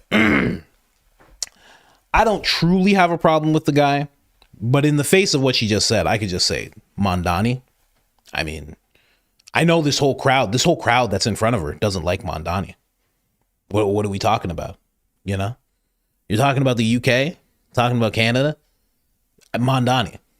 I mean, like him or not, I'm just saying this crowd is someone that doesn't like him, and that happened as he was president. So just saying, again, got no real issue with the guy, don't like his ideas or anything like that. But, I mean, you can't have a crowd of people and then act like Mandani didn't happen. These guys are just like kind of being blind to it. You know, it's fine to, you know, just little willful blindness going on there. Just saying, you know. In countries like Nigeria, radical Islamists are murdering Christians for their faith. In Canada, they'll tell you you're better off getting medical than believing in the sanctity of life. While in America, we understand that a free life is worth living. But there is nowhere else on earth like the United States of America. There is not. And with this powerful combination of freedom, the ability to live your life with your faith openly, and the chance to build a life, nowhere else like it. And nowhere else I would want to be, and I'm sure you guys feel the same exact way. I agree with some of that, but also it's like there's other places where you can practice your faith. You can practice your faith. There's many other places. I mean, when she compares America to the UK, it's showing like the UK, so many problems. It's crazy. But also, it's pretty much a place where a bunch of people, all types, came with their own faith and their own cultures, and they're just there, right? I mean, that is, again, I know this crowd. I know this crowd very well. I know who she's playing to. I know what she is. That is an example of people being in another place saying, hey, I want to practice my faith. And the whole country's like, sure, no problem. I'm just saying. I'm just saying. Like, come on. But that didn't just happen by accident. It happened because generations have fought and sacrificed everything for it. And because all of us, as a united front, said enough is enough and showed up to vote for President Trump in 2024. Amazing. We said enough was enough. And I'll never forget after that election. I know none of you will either. Charlie's sitting there. He was going through the numbers. He was going through the maps. He was looking at all the data points. And he said to us, he goes, this is it. He said, the red wall. He said, if you can secure Arizona, Nevada, and New Hampshire, and you're investing into these states and not just into these races, he said, their maps will collapse and their strategies will fail. And it inspired us to no end. Totally inspired us. Inspired us to no end. What does that even mean? What are you talking about? Like, Charlie said this and then it inspired us to no end. What does that mean? Like, she wasn't doing anything. What did it... Listen, they all have their jobs. I know, Andrew, Blake, they all have their jobs, right? They're all doing stuff. But when Charlie says that, it's Charlie going around to every country, doing the work, almost him, in terms of the actual work of being in front of people, doing it all himself. How did it inspire everybody? To do what? But we don't get to just sit back and admire that win from 2024. We have to fight to protect it. Every day, that's right. Every day. And Arizona is home for me. I was raised here. I fell in love here. I got married here. We're raising our children here. Oh, gosh. Somebody tell Jesse on Fire. Someone tell Jesse on Fire what Erica just said. She said, we're raising our children here. Well, what can I do? As much as I don't like the theory that he's alive, it's what she said. I don't know. Someone tell Jesse at 4 minutes, 22 seconds inside this talk from Forbes Breaking News, she says, we're raising our children together. Go ahead. I don't agree with it, but there you go. Come on. Can't believe that. Why'd she say that? Oh, gosh. And we're not going to sit back and just watch this state or this country be completely torn apart. Completely torn apart. We're not going to watch that because they want this state. They want this state, and Turning Point Action will fight to defend it. And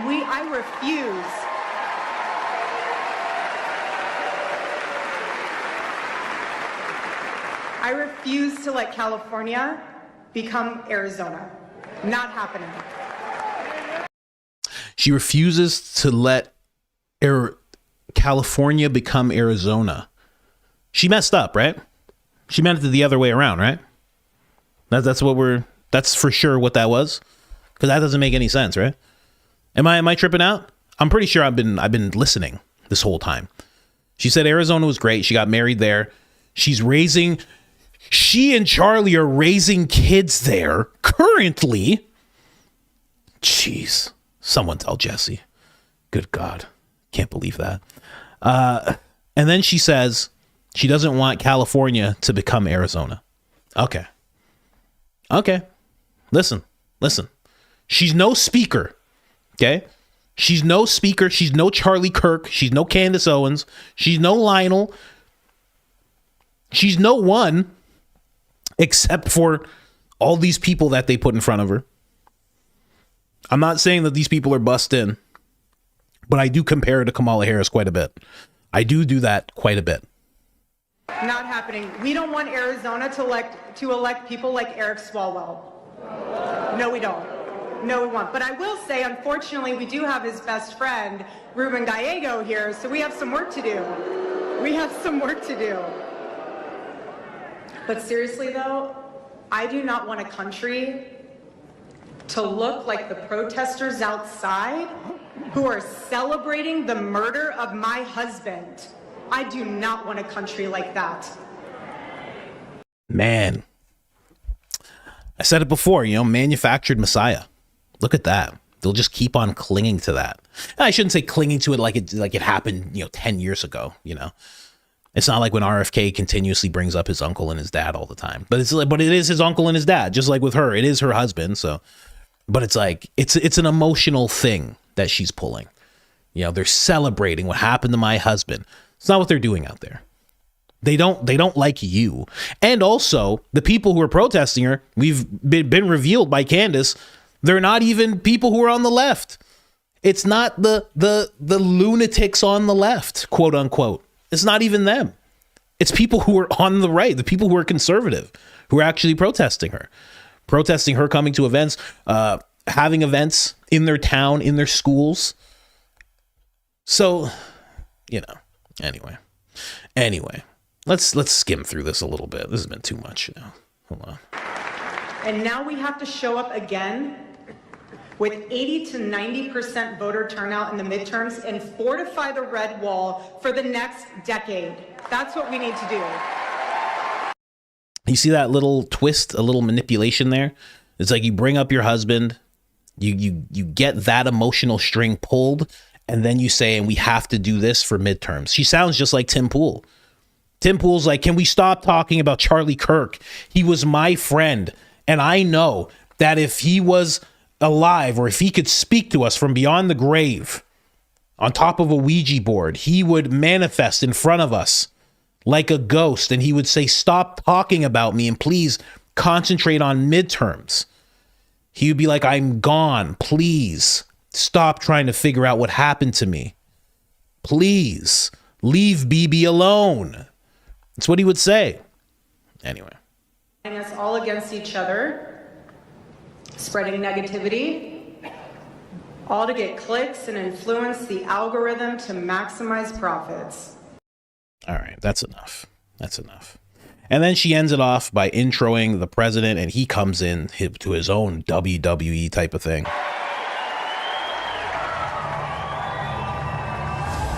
Ladies and gentlemen, I am officially running for President of the United States, and we are going to make our country great again.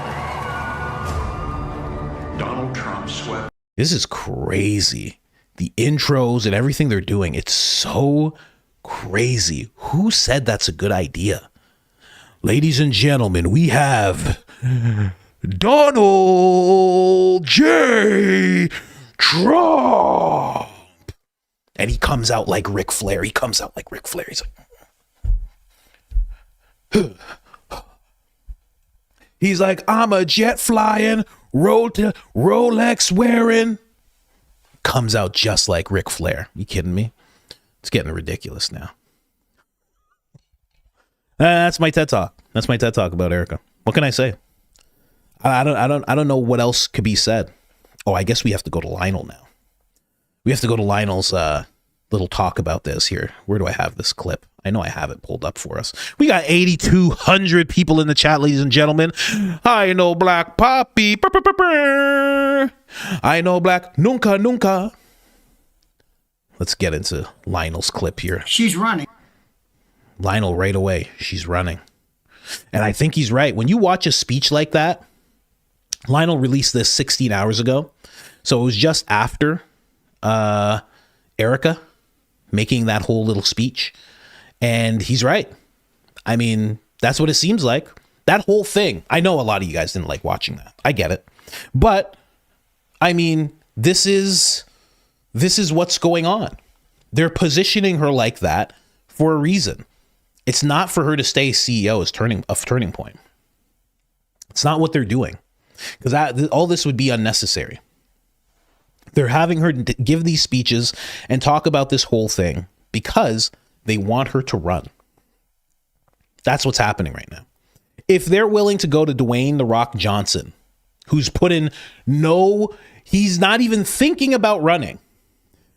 And they're like, can you come to the Pentagon, sir? And so we can talk to you about some things. He's like, what? Okay. I'm on a movie set, but no problem.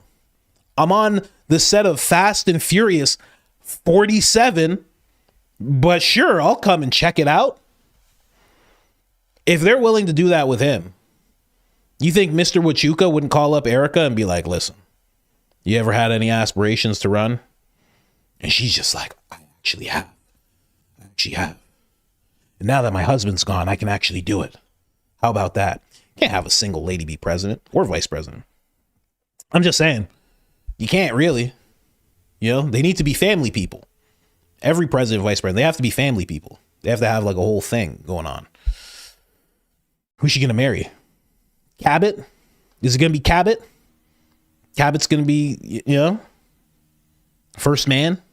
I don't know. Anyway, let's play Lionel's clip here. She's running. Oh, yeah. Wait. No. I know what you're saying. You're saying, what? Erika Kirk is running.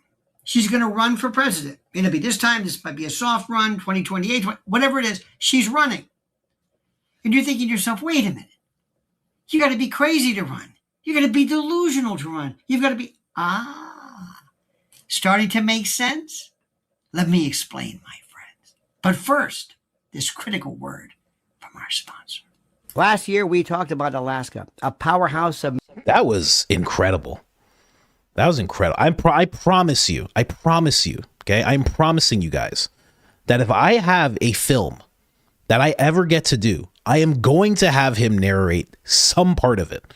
He is going to narrate some part of whatever film I make. He is going to have some kind of role in the movie I make. I don't know what it'll be. I don't know what part will be narrated. But this voice that this guy has, this way of talking, this will not go unnoticed. Okay? Something has to happen here. This is nuts. Anyway, let's keep going. Started almost immediately after Erika Kirk, that's right, Madam Erica, stepped behind the formal podium bearing the U.S. presidential seal at Dream City Church in Phoenix on the 17th, this past week. Flanked by American flags and speaking to a crowd primed for midterm mobilization, Charlie Kirk's widow, and we all grieve in different ways, delivered remarks that sounded less like a grieving successor, rallying the base, and more like a carefully staged audition. Within hours, X lit up with speculation. Erika Kirk is running for president in 2028. That's what all of this is about. This is a soft launch. You heard it. You read it. Are they crazy? Sure, they're crazy. But what if they're right? Famous SCTV line. The phrase soft launch also is kind of telling because it implies calculation. This guy said SCTV. You guys don't even know what that is. Do you know what that is? My mom made me watch the oldest of all television all the time. That is the first sketch show ever. There was no sketch shows before. There were variety shows. There were no sketch shows. And it had Eugene Levy. If you ever seen Eugene Levy, his Groucho Marx, Ben Shapiro level eyebrows. Okay. But he's a handsome guy. He wears them well. He's not like Ben. They don't like weigh his head down because he's so small. He looks good with them. I'm just saying that is a reference that most people do not know. SCTV. I mean, it was one of the greats. It was the first. Not spontaneity. Erika urged 80 to 90% voter turnout in key states to fortify the red wall for the next decade. She warned of forces trying to tear this country apart. Blamed negativity on people chasing clicks and influence, and influencing the algorithm to maximize profits. And she contrasted that with the actual work of building, getting out the vote, and spiritual revival. Sound familiar? See? Veiled? Hardly. She declared that her late husband gave his life for that work and praised Donald Trump as the only leader who truly understands us. On paper, it reads like standard fare, like standard conservative rally pap. But in reality, it was a masterclass in narrative control delivered by someone whose own public image has grown increasingly strained, sullied, contaminated, fetid, feculent. Just... If I'm on this guy's show, I don't know how, but I'm going to try and get him to go into a rant like this. I don't know what I can say or what I can bring up, but I'm going to somehow get him to get into a rant like this. Look at that face. He is sickened by these people. Okay. I don't even have there's a word that he would use to really convey this. I don't even know what that word is. I'll be honest with you. I have no idea what that word is. But there's another word that he would use. Sickened, disgusted. We have to go a step further. This is Lionel we're talking about here. I don't have it. I have disgusted. That's where my vocabulary stops. I'll have to ask him. You know, if anybody has any type of word that we can fill in here, terrified. You know, something. I don't know. Anyway, let's keep going here. Rancid. But interestingly enough, she draws people in. This is what should scare you. Trump's like that. Trump says stuff sometimes that frankly is batshit crazy, but you love it. You can't stop watching him. She's never boring. Boring is a kiss of death. J.D. Vance. Like watching chrome rust. Compared to this, dear God, this is something. She has shown, well, her reactions in the past couple of months since she assumed the leadership of TPUSA. I mean, let's be blunt. The optics are jarring, and I'm being kind. Just days earlier, Erika had pulled out a major TPUSA event with old JD in Georgia, citing very serious threats. I'm doing a lot of air quotes today. I should stop that. Threats that didn't rise to the level of credible danger, according to the Secret Service, and she was there.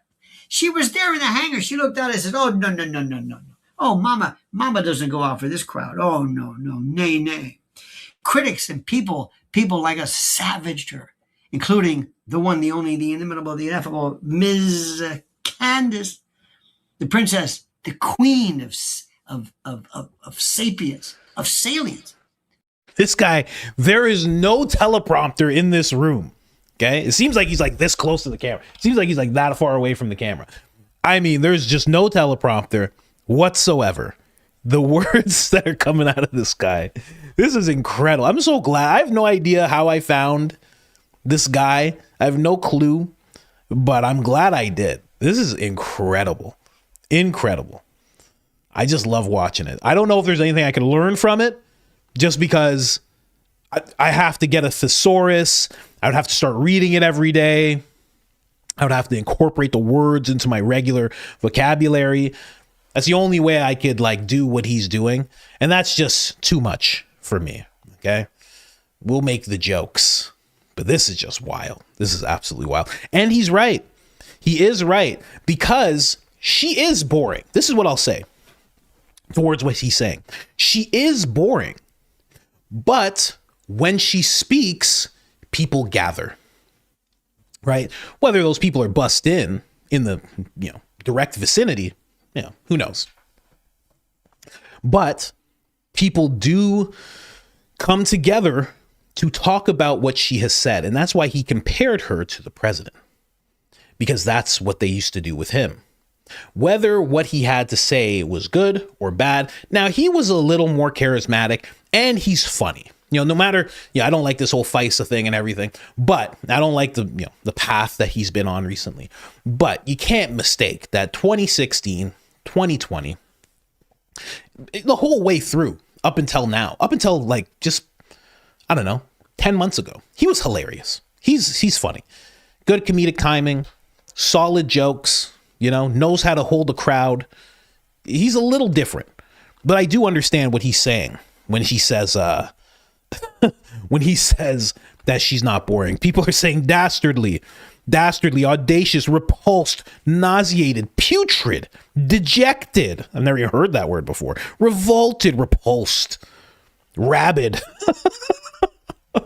See, this is what Lionel does for everybody. When would we be getting all these words together and figuring things out? This doesn't happen with any other creator. Someone said puffined, putrefied, insufferable, cattywampus. Good gosh. Anyway. But he is right. This is a soft launch, and they're going to keep on testing it, and they're going to keep on forcing it, and they're going to keep on silencing people where they need to silence them. It's exactly what they were doing with Kamala. I know, because I was on the other side and I was making content. I know what they were doing. I would see it every single day. All sorts of platforms. Not this one, because this one is the epitome of free speech, and it's incredible and lovely, and it's just the best, But those other platforms, I saw what was happening.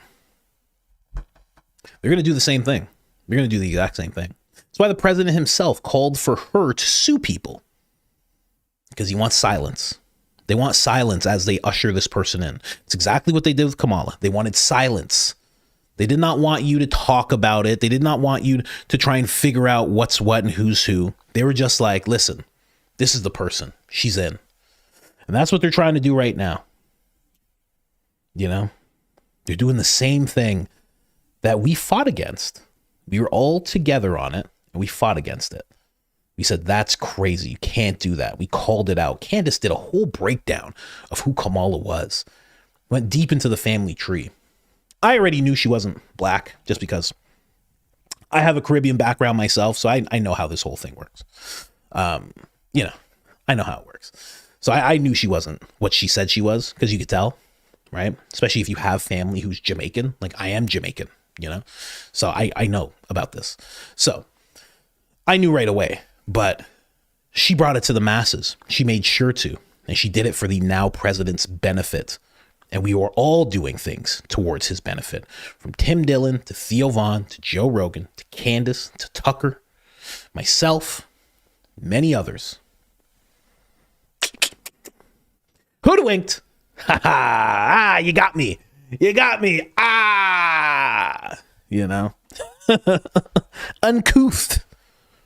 Erica Ultra is out, Yeah, so many different words. Someone said, so I know Haitian voodoo. No. Jamaica is actually not Haiti. So you want to get yourself together there, good sir, or ma'am. I don't even know. So, but I wish I did know something about it. The more you know about things, the more you can protect yourself from them. But I do know enough about the word of God. So that is shield enough But you have to know things, and people might disagree with me on this. This is a little side note. You know that there is a handshake. Listen to this. There's a handshake that witches do when they are trying to put something on you. Did you know that? You know that? You're not supposed to shake hands with everybody. There's a certain, I forget how they do it, but they need to touch you. They need to touch you. They need to touch your skin. So they will seek to touch you so they can put something on you. You know that? So you can be protected by the word, but also you got to know, like, hey, listen, I don't even know you, lady. I don't need to shake your hand. Don't worry about it. We're saying hello. Hello. That's what I tend to do. People try and touch me. So just saying.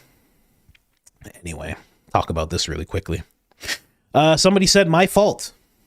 Erica Kirk has been replaced with a different blonde on the Make Heaven Crowded tour. Is that even still going on? I guess it is. May 15th, 6:30 p.m. Portland Expo Center, hosted by Calvary Chapel, Greater Portland. There you go.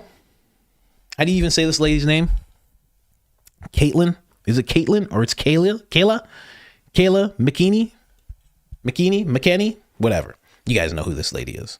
So she's replacing Erica because she can handle any question that's thrown at her. She's always been absolutely amazing at that. She's like a white Candace to an extent, especially when it came to, I don't know how she is on a podcast or an interview or anything, but I know as press secretary, she was pretty dangerous that way. So that's who replaced Erica. Somebody saying it's my fault. This is your fault that this is happening. That's what they're going to do. They're going to blame us. Candace wrote something. Candace put something out over the weekend, and I was like, this is actually bad. They're going to blame us for this. If like they don't win midterms, and they're going to point at the creators who were doing counter content to what they were trying to push. They're really going to try and blame us. I don't know how far it's going to go, but they really are going to. Now, the reason that I pull this up to begin with, last story here. The reason I pull this up is because you remember this event, JD Vance? Well, check this out. This is JD Vance, right? This is Andrew Colvette. This is one of the questions that he took. We'll do one more. Sorry, real quick. I love this, but I got to go. Thank you so much, Mr. Vice President, and coming to UGA and allowing us to express our freedom of speech. So thank you so much. The first lady said Epstein was not acting alone and had to be. So, you see this question, right? Let's hear this guy's actual recount of how they were doing this. This is very, very telling as to what's going on when it comes to these turning point events. This guy did a great job of just doing a full breakdown of exactly what's going on. Check this out. Listen to this. UGA student that asked this question to JD Vance at the Turning Point event on Tuesday. If there are compromised government officials in those files, how can the public trust that this administration will hold anyone accountable when its own Justice Department is actively blocking the investigation? I sat at the front of the event and was prepared to ask a question on whether there should be a formal investigation. When I saw they opened it up for Q&A, I immediately tried to get to the mic. When the spotlight came on for the Q&A, 5 people were already standing there wearing suits and dresses with TPUSA lanyards already positioned there. I still got up and got in line, and I think I was the first one there that was not a part of TPUSA, so I just sat in line and got ready to ask my question. When we were waiting in line, this lady in a blue top was going around asking people, especially not in TPUSA, what topic we are going to ask about. When I was waiting in line and the lady came up to me, I could tell from her tone that they were probably screening the questions by topic, so I just said that I was going to ask on foreign policy. After a few more times of people coming up to me and asking what my topic was, this finally happened. Thank you so much. This will be the last question. Okay. Can we take 2 more? Because I like answering questions. We'll take a couple more. This was the last person in front of me, and when JD Vance said that they were going to have a few more questions, this lady immediately went back and started asking what my topic was again, and specifically what I was going to ask about, looking at my phone and saying, "Can you please read your question to me?" I was astonished how they were talking to us, so I went off to the side to talk to somebody sitting down, and I looked back and immediately someone had cut me in line. The lady in blue put this girl right in front of me because her topic was better than mine, and here you can see me fighting back on that a little bit. Luckily, JD Vance asked for one more question again and finally let me ask a question, so I finally got to get it off my chest. Okay, yeah. We'll do one more. Sorry, real quick. I love this, but I gotta go. Thank you so much, Mr. Vice President, and coming to UGA and allowing us to express our freedom of speech. So thank you so much. This is my first time at a TPUSA event and a political event, but I just wanted to show that this was my experience, and they might preach for freedom of speech and non-censorship, but this was just my experience and how they managed the event. Thank you. Pretty wild.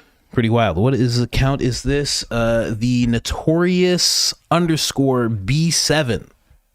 If he has any more content, you can find him there on TikTok. Very interesting.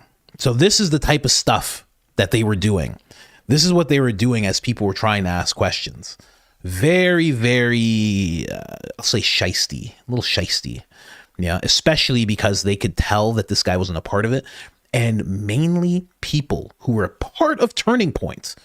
And when he says that, he doesn't mean people working at the headquarters. Maybe a little bit of that. You know, I know Candace has talked about the Daily Wire doing things like that. When Ben would talk at places, they would have like a bunch of Daily Wire people come and cheer for him and ask questions and stuff. And that was to make sure that, you know, the people who had an issue with him couldn't actually ask questions.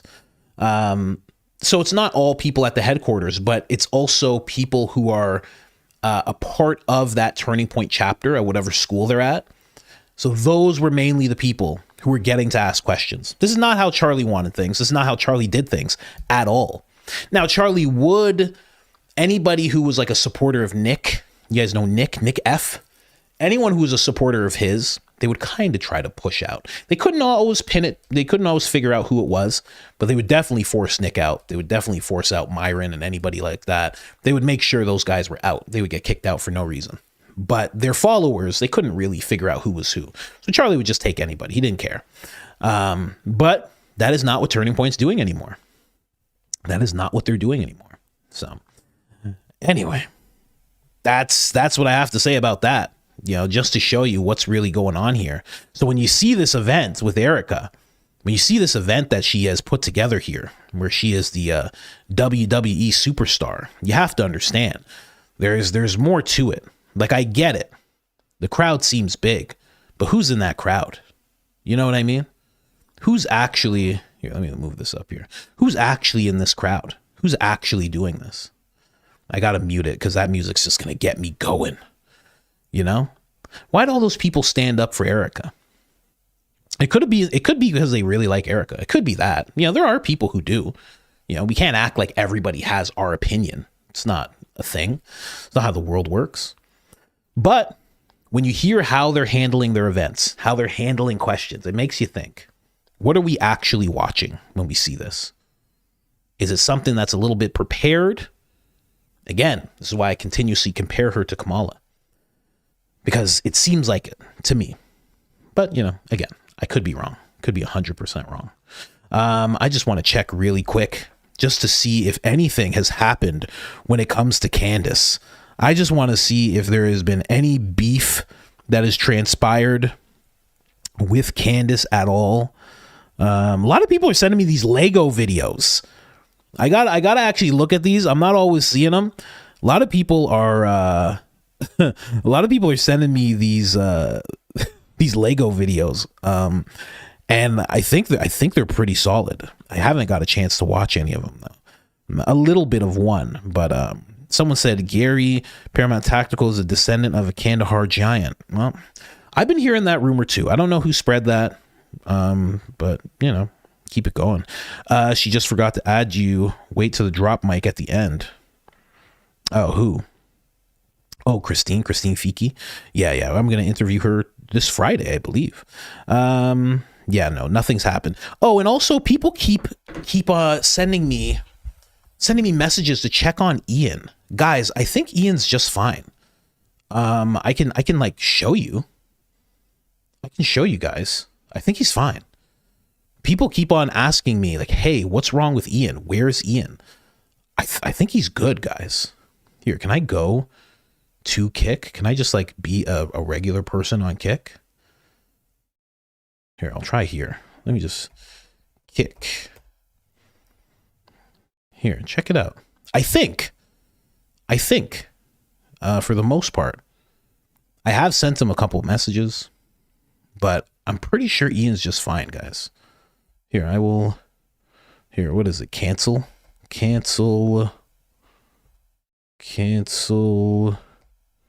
Ian Carroll. Let's see. Okay, I see what you guys mean. Never mind. Last live 3 weeks ago. Okay. All right. I will check. I thought he was just on Kick the whole time, doing his thing. Let me see. Cancel. Let me just put Ian Carroll. Because so many people are like, hey, you got to check up on him and this and that. I feel like he's doing fine. Let me see here. Okay, 1 month ago. Live 3 weeks ago. Okay. Seems like you guys are right. Okay. I will check. Many people have sent me, which shows how much impact he has. Like, people are like, yo, you got to check on this guy. I'm sure he's okay. You know, I messaged somebody from Web because I plan on doing a little reading of some certain files on Kick, and then it'll be on Spotify for the Spotify crew. And from what I can see, you know, the Web people answered me no problem. If there was a real problem, I mean, I think they would know. So there's that. But yeah, I'll look into that, guys. I did not realize. I thought you guys were tripping out. I'll definitely check.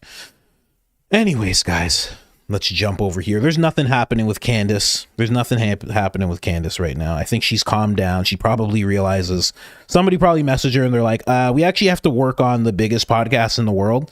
So we actually need you to get in here, Candace. And she's just like, one more thing. Just, there's this guy, Larry. Trust me, please. I just have to say one more thing to this Larry guy. And they're like, okay, but you do have to come and work on the biggest podcast in the world right now.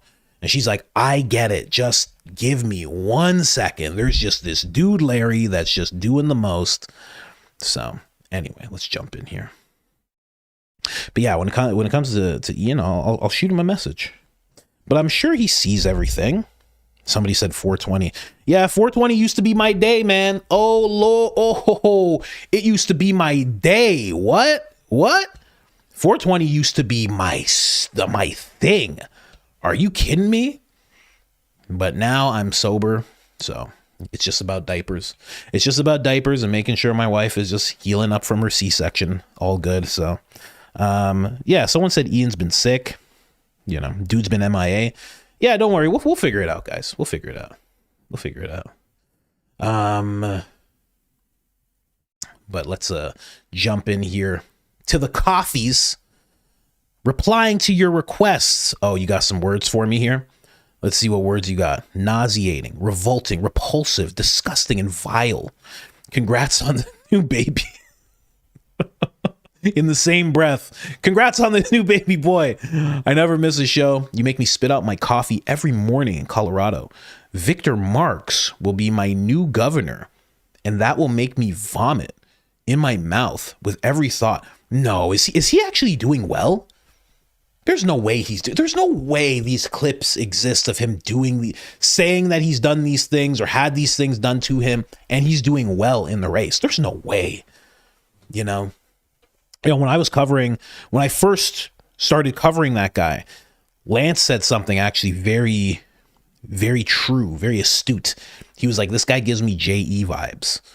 And he really does. He has that type of vibe to him where it's like, you know, firearm runner and, you know, trying to get guys to sell him 51% of a company, just like weird stuff, getting a hold of people, being like, I'm going to do a tooling prayer for you. Like just very odd behavior. Then claiming that he's done people in, he's offed people when he was young. Just weird. Surrounded by guys that are wearing like bulletproof vests and stuff, which is like, you know, security. That's normal, but it's like, I don't know. And then you're running for governor of a place. I don't know, man. I don't know. I hope he's not doing well. Well, I mean, I don't mean physical health. I just mean in the race. That would be crazy to me.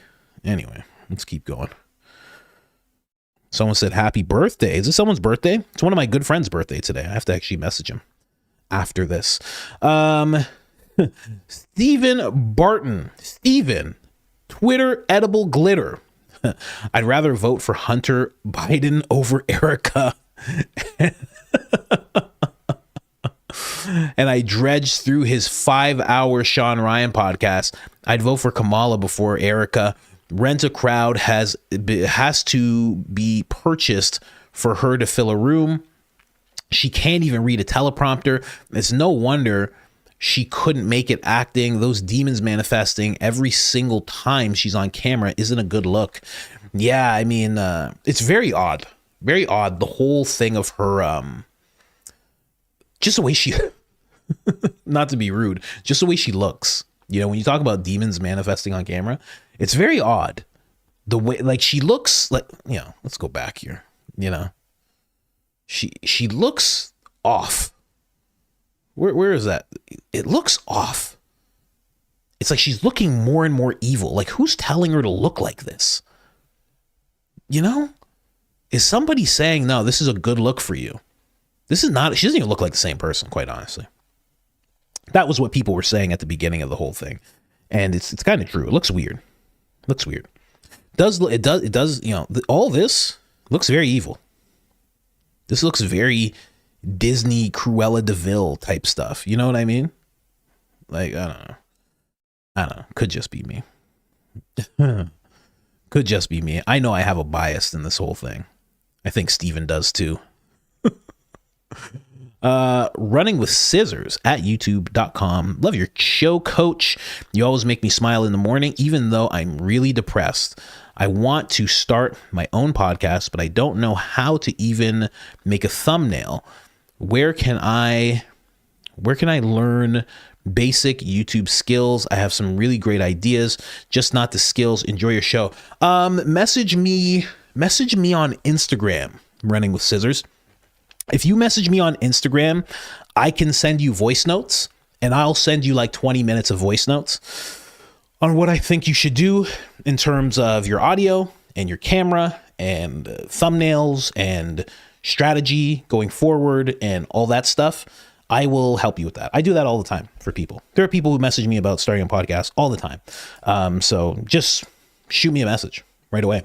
And I'll make sure to send you just a whole bunch of voice notes. I do voice notes because I'm usually busy. You're holding a baby or trying to research a thing, and I'm doing a bunch of stuff. So voice notes are just the easiest way for me to just send out thoughts. But I'll do that for you. And I don't want to say don't be depressed, but if trying to start the podcast is a thing that's making you feel depressed because you can't get it off the ground and you don't even know where to start, you do not have to be depressed. You can do it. It is 100% possible. This is coming from somebody who spent years, decades even, being very, very depressed as well. So I know what that's like. You can get through it, and you will get through it. You just have to keep pushing every day. And I know that's hard. In that state, it feels very hard. It feels like there is weight on you all the time.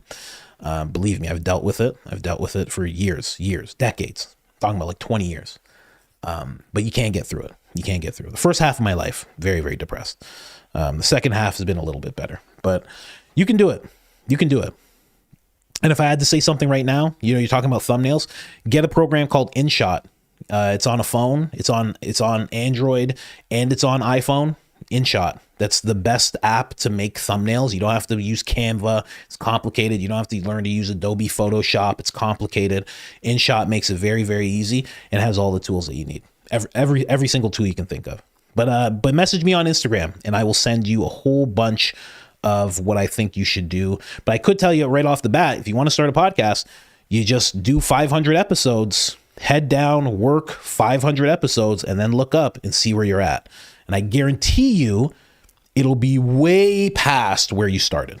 And that's all that matters when you're starting a podcast. So I'm hoping you're doing all right. And I'm glad you could be here. And I'm glad this is helping just a little bit. Let's get into this. Flip Flad? What is that? Fold? Flip fold? Flippy fold? The intro for Erica is like the final boss in Diablo. Baked Blake and Kosher Colvette. Wow. I have never heard those nicknames.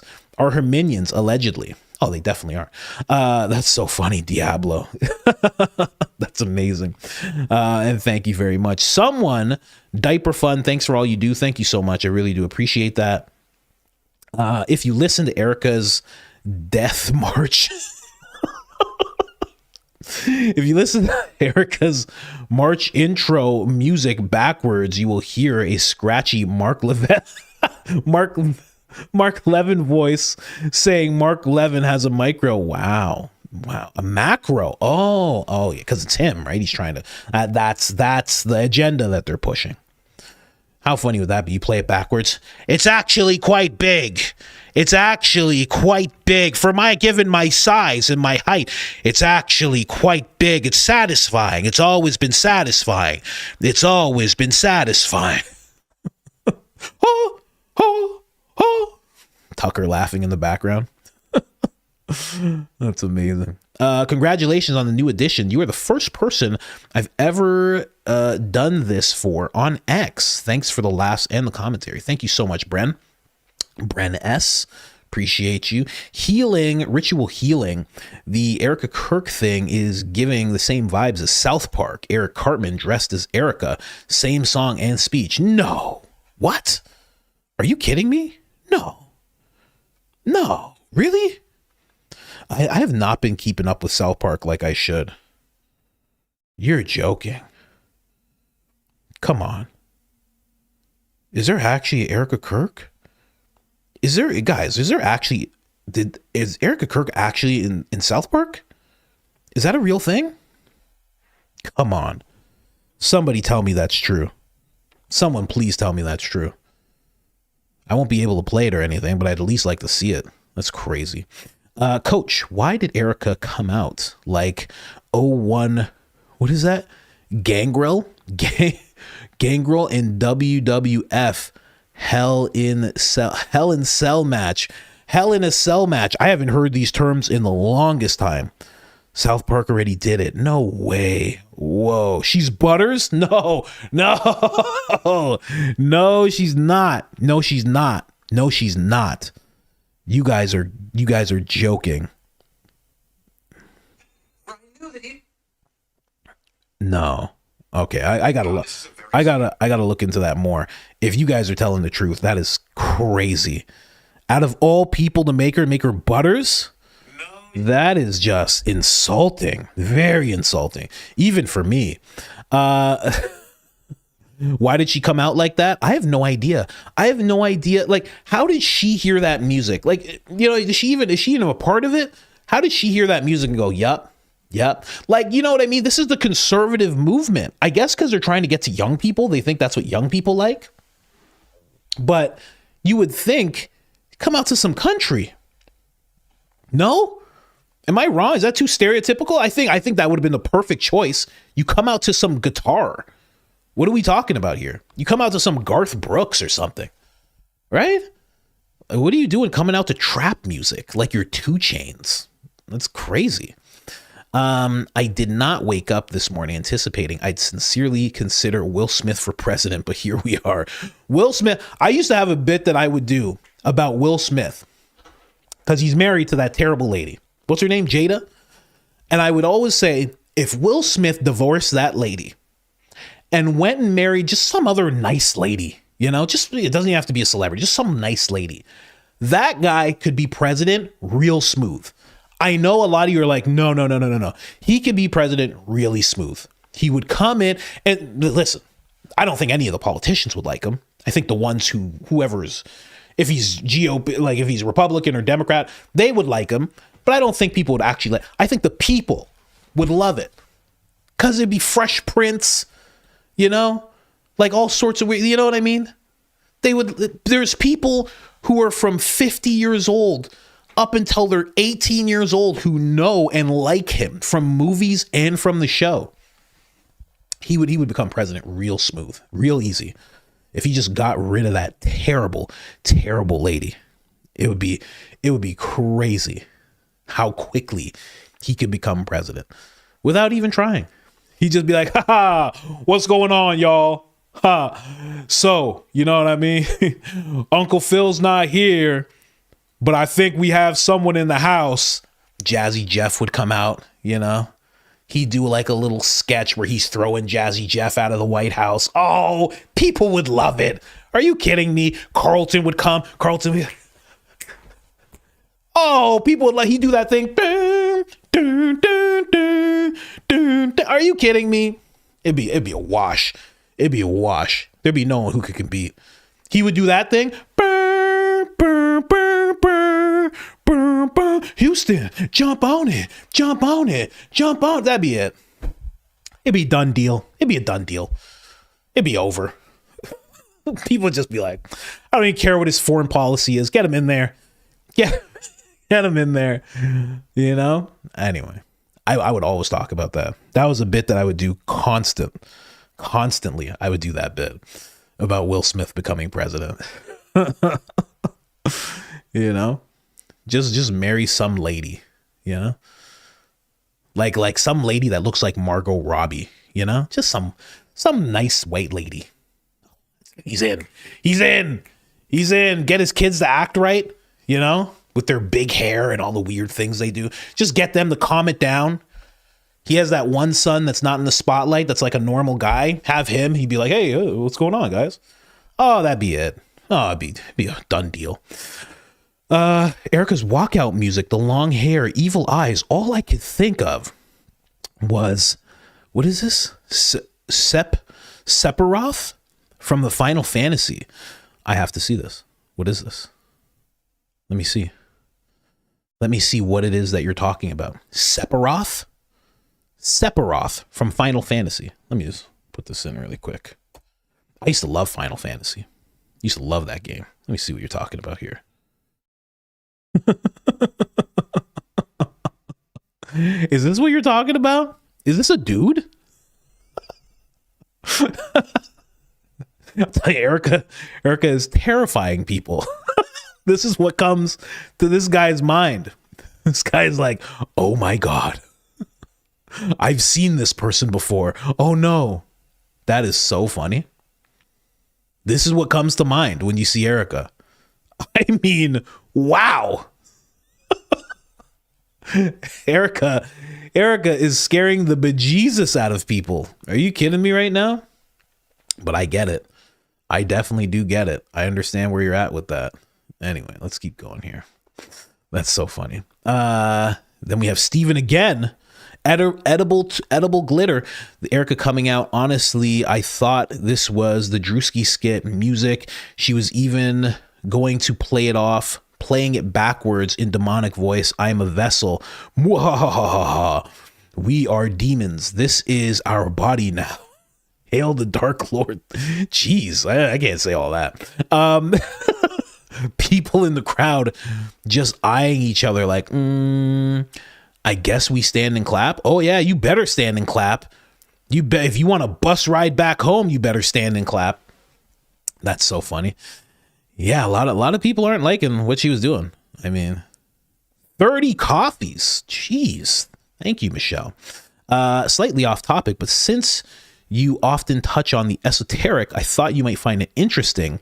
Since reading Weird Scenes Inside Laurel Canyon, I think about the significance of today's date for Satan types and those who have given up, quote unquote, people close to them. Oh, that's a good way of saying it. Given up people. Yes, the offering.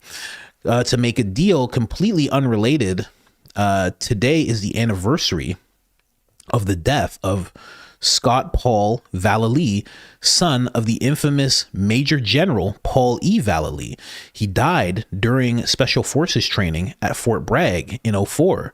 I'm sure it's just a coincidence. Congrats on the baby, Christ is King. Christ is King indeed. That's crazy. I didn't know that. On 420. On 420. Wow. I did not know that. I did not know that. Okay. That's crazy. Yeah, it is a little off topic, kind of, but it does make you think. Because also, you know, it's funny because when it comes to Paul E. Vallely, the guy that he wrote the book with, Michael Aquina, I think, I'm not sure how to say his name. That's one pronunciation I would appreciate from you guys. I know you guys are always helping me enunciate things, pronounce things properly. How do you say that guy's name? He was like Lieutenant Michael Aquina, I believe. That guy was a part of the Church of Satan. Okay. So what makes us think if they were close enough to write a book together, maybe Paul E. Vallely was into the esoteric as well? I mean, when you are talking about these things that these guys were involved in, these psychological operations, you would think Aquino. Okay, perfect. Thank you. Michael Aquino. When you are involved in that type of thing, you are delving into the esoteric. You're figuring out how to, and it could be used domestically, but in their time, supposedly, it was all used foreign-wise. So you're figuring out how to guide a population through systematic belief bending and twisting. You're trying to figure out how to take someone's reality and change it. That is a very esoteric thing to do. So to act like Paul E. Vallely, I know you're saying like this is off topic, but it's worth exploring, because to think that he's not a part of anything like that. And it's like, oh, just the guy I wrote a book with, he was just a part of the church. He founded the Church of Set and was involved in all these weird allegations, had all these weird accusations against him. And, you know, he was good friends with Anton LaVey, I believe, the founder of the Church of Satan. It's like, just to think, oh yeah, that's him, but me, no, I'm just a straight-laced guy. We're just writing a book together. I don't know about that. So what you're saying actually makes a lot of sense, because it is very numerical when you get into the whole, you know, quote unquote esoteric side of things. It is very, very numerical. So to have his son pass on this day, interesting. Can't say who did what or what was involved, but I know exactly what you mean when you're looking into that. It's very true. It is a significant number as well. Amy buys 5 coffee, says nothing. Thank you, Amy. Appreciate you. Our government is run by children, so unprofessional. My sarcasm calendar today says, I can't believe I used to think people my age were adults. Very fitting. Much love to you and your family. That's though. Thank you very much. Correctish English. And yeah, that kind of aligns with something that I say all the time, which is there's no one to look up to. It's like there's no one to look up to. Really not. You know, I agree with that completely. Not what I said, what they said. I agree with what I'm saying right now. Brandy J, love your takes. Thank you so much. Appreciate you. Stephen, once again, Officer Tatum grappling off the mountain of evidence makes me die laughing every time. It's so disrespectfully accurate. Larry Loomer hasn't realized her fiance is... Yeah, I mean, kind of impossible, you'd think. Old Jigsaw is a spaz. Of course, she's all about Brigitte, aka Scary Terry's wife from Rick and Morty. Scary Terry. Oh my gosh, you're right. I should just type this in. Scary Terry's wife. That's a great analogy. Scary Terry. Let me just... Rick and Morty. Scary Terry wife. I'm pretty sure I know exactly what you're talking about. Oh my gosh. Yeah. Oh yeah. Good call. Very good call, man. Scary Terry's wife. Yup. No, I get that. I'm sure if Mark is watching, the Mark from Mark-splaining, I'm sure he's very happy with that analogy that you just gave us there. Thank you very much. What else you have here? Officer Tatum isn't Foghorn Leghorn. That's Governor McMaster of my lovely state. Literally watch anything of his and close your eyes and you'll see it. Erica Kirk, we just lived through 4 years of corruption, dressed up as compassion. Wait for applause. Crickets. You're right. We did live through that. Now it's just blatant corruption. Thanks for that. Well, yeah, right. At least you're not hiding it. I mean, what the president said about, like, I'm willing to give up my rights. It's like, what are you talking about? Are you serious? You know, a billionaire looking at you saying, I'm willing to give up my rights. What? You're a billionaire. Could you imagine? I mean, how much better does life get when you find $100 on the floor? How much better does life get for you? You find $100, you're like, oh my God, what the fuck? What?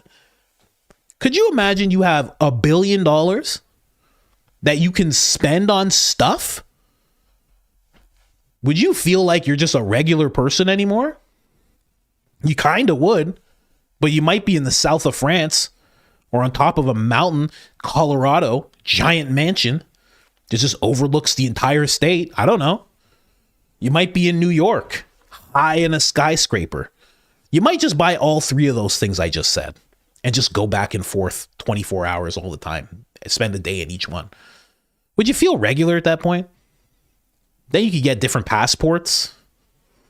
You could have 5 passports. Just move around, be citizens of different. Get out of here. I'm willing to give up my rights. Give up your money. I never say that about billionaires either. But when you're getting that outlandish, give up your money. Become regular with all of us. Come on. Come on down. Come on down. See what it's like. What are you talking about? Anyway. Hey, coach, sending something interesting to build upon the Rogan and Theo convo. In Theo's interview with Cat Williams last year, out of nowhere, Cat says, "You feeling the pressure?" referring to the pressure of moving to Austin. Then he asks a second time. Theo's response is quite jumbled. Cat is always in the know.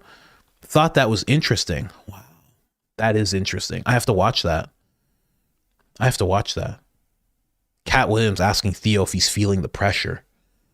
Huh. Because you know he's not talking about comedy. Because Theo's a vet when it comes to comedy. Cat's a vet. There's no pressure there. That's just what they do. That's their job. The pressure would be from outside forces. Moving to Austin. Being a part of that little tribe. I hope you had a great weekend with the missus and the babies. We did. We had a fantastic weekend to just relax. I just needed to relax a little bit. Too much going on. Had to set up a bunch of meetings and stuff. It was fun though. Also had to get with a meal service. Your boy is losing weight. I've put on too much weight.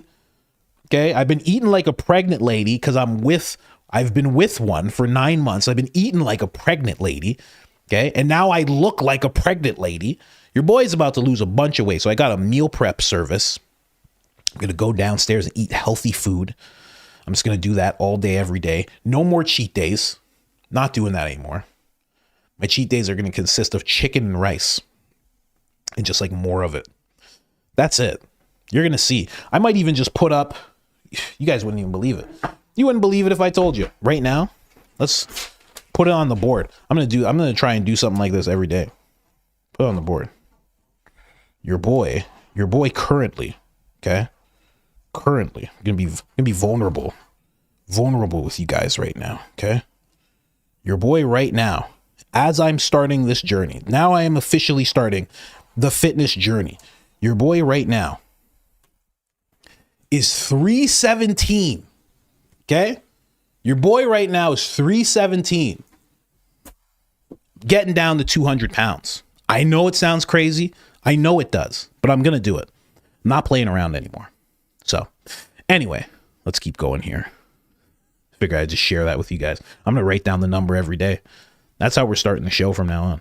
Officer Tatum equals Foghorn, Leghorn, something nice. Glad to have my Colin fix back. Thank you so much. I appreciate that. What is that? Theo Rodriguez? Theo's or Rodriguez, the Rodriguez. Okay, there we go. Thank you so much. Appreciate it. And I am glad to be back with you guys. You have no idea, you know. Amy says nothing. Government's ran by children. Okay, this is stuff that we already went through. Okay, so there's some new stuff. Coffees for all. We just had another baby in our mid 40s and need the caffeine. The need for caffeine is real because sleep, when the baby sleeps, is an absolute fake thing. Yeah, I've noticed that. I've heard people say that. Sleep when the baby sleeps. What are you talking about? You can't just sleep when the baby sleeps. You got to do things. The baby sleeps. You're like, okay, and I got to get some stuff done. Can't just, yeah, it's a fake thing. That's not a real thing. I guess some people do it. I have no idea. But I had coffee today. I was like, I need coffee. I quit coffee for months. I quit it every now and then. But I was like, today I need coffee. I'm like, I need to start utilizing this stuff. So I had my coffee. Felt great. Feels great right now. It's actually working. You know, you take some time off. It's like any drug. You take some time off. That's my 420 now. I get a cup of coffee. I get 8 ounces of coffee. And I'm flying high, guys. Thanks for making me laugh, Coach. Thank you so much. Queen Margot, appreciate you. Lainey Lamb, happy Coach. Praying for you and your family. Praying that you and your family are rested and healthy. Get back to me on my last email. Include your address. I'd love to send you, Mrs. Coach, the extra baby reinforcements, some good coffee, perishable bottled lattes. Oh, that's interesting. That's something I would definitely utilize. Put some protein in there. Humble shout out to my mobile espresso bar in SoCal at Good Coffee. Oh, is that what you got going? I didn't know you had that going. Here, let me see this. Let's check it out on IG. Let's go check it out. Lainey Lamb, ladies and gentlemen, been very, very nice to us. I will get back to you in your email. Seeing what she can do. We have some positions to fill and whatnot. So we're trying to fill those positions. Let me see here. Good Coffee. Good Coffee Cafe. Good Coffee Company. Is this it? I think this is it. This is you? I'm sorry if this one's not you. You know, fully equipped mobile espresso bar. SoCal. Oh yeah, that's you. That's you for sure. I didn't know that. There you go. Get you with a follow. I had no idea. Cool. Cool stuff. Let's see. What are you pushing here, lady? Lainey? Ah, cool. Okay. We will check it out. I'll definitely see what's up with that. I'm getting back into the coffee game. Right when I thought I was gone, they pulled me back in. This baby pulled me back into the coffee game, ladies and gentlemen. Okay, cool. Thank you so much for sharing that with us. Let's keep going here. Let me see. Happy Monday. This is another one. This is the same one. Did you do it twice? All right. Thank you so much. Koyoki, Mortal Kombat Ultra, Philly Honey Mint Fatality. I stole my husband's Geel. Geel? I always thought it was Jeep. I stole my husband's Geel? What does that mean? Victor Marks, inspired public service announcement for anyone out there dating. If your date offers to do a retooling prayer on you over dinner, please get up and walk directly out of the restaurant before your eyes turn black. Yeah, seriously. You know? Also, if your date tries to sell you 50,000 firearms, make sure to leave promptly. Do not accept the offer. Congratulations on the new baby. You'll need lots of coffee. Yeah. I'm giving in. I'm giving into the coffee. We're doing coffee. I never get to catch you live, but I still want to support. I'm typically watching it late after work, but thank you for all you do. I think God blessed you with some real spiritual discernment, especially when it comes to the occult and demonic influence. Too often these things go overlooked. I notice that a lot. I notice a lot of people are like, you shouldn't even look into that stuff. And it's like, you should kind of know. You should kind of know what these people believe in and what they're doing. Like, I think it's a good idea. I don't think it's a good idea to get too deep or to practice anything or to be too close to anybody that practices anything like that. But I do think it is a thing where you should know about it. You should understand what's going on around you, because too often, I mean, you think you get hoodwinked a lot in politics? Whew. The spiritual hoodwinking that can go on if you don't understand the darkness that the Bible is referring to. Oh my gosh. Coach, you are the goat. I'm not the goat. Goats get sacrificed. I'm not the goat. I will be a golden retriever. Okay. Start your morning off. I'm all energetic. I will be the golden retriever. They rarely get sacrificed. Coach, congrats on making the family bigger. You always make me laugh. I hope I can be a friend of the show. God bless. Chris, friend of the show. I have a brother named Chris, and I have a brother-in-law named Chris. So many Chris's in the family. Okay. You're one of them now. Bought you coffee. Someone, Amy, bought you 10 coffees. Thank you so much for the wife. I'm buying that beautiful wife and baby a coffee. Congratulations, Coach. Someone says, enjoy your weekend with the new baby. We'll watch old shows to get me through. Thank you so much. I appreciate that. And thank you for all the words of kindness when I told you guys about the fact that I just needed to rest. We had too much going on. We had a baby appointment that was scheduled around the same time as the live stream. And it's like, I just couldn't make it all work. And it was just like too much. So I was just like, we got to just cancel the show just for that day. But I just thank you guys so much, man. You guys are really, really, really good to me. So appreciate it. I start your show on my hour ride to work in the morning. It's an amazing start to my day. Now my wife has started watching the second half with me at night when I get home. Great family time, laughing and wooing it up. Congratulations on the new baby. That's amazing. I always love to hear that. You know, you always need time to connect with your wife, spouse, men, women. You need to connect. Congrats on the new baby. This is from last week, I think. I found a clip of Dave Chappelle screaming, "Pyaw!" Hilarious. There's no one like Dave. No one is safe from him. And you, sir, simply amazing. Keep going, my friend. You speak and represent us all. Love you, man. Thank you so much, Kimberly. Appreciate that. Let's keep going here. Let's see. I always like to get the ones that we don't usually get to see while the show's going on. 8 years older. Okay, so we read this one. Okay, so pretty good. Bang. Let's go here. Let's see if any more popped up. I stole my husband's jeer. My Jill. This is crazy to me. I can't believe that's the name. I can't believe I was even wrong about this. I could have swore I'd be right about this name. I first stole my husband's Jeep. Then I spelled my name wrong. Okay, so I was right. Okay, cool. Keep up the good work, Coach. Happy anniversary to your amazing wife. Happy anniversary to my amazing wife. Oh, I'm sorry. Savage Bunny 23. You are the most amazing woman in the world. Precious Puppy says happy anniversary, Savage Bunny. And we all say happy anniversary as well. Hope you guys have many, many, many, many more. Till you are old and gray. Maybe you are old and gray already.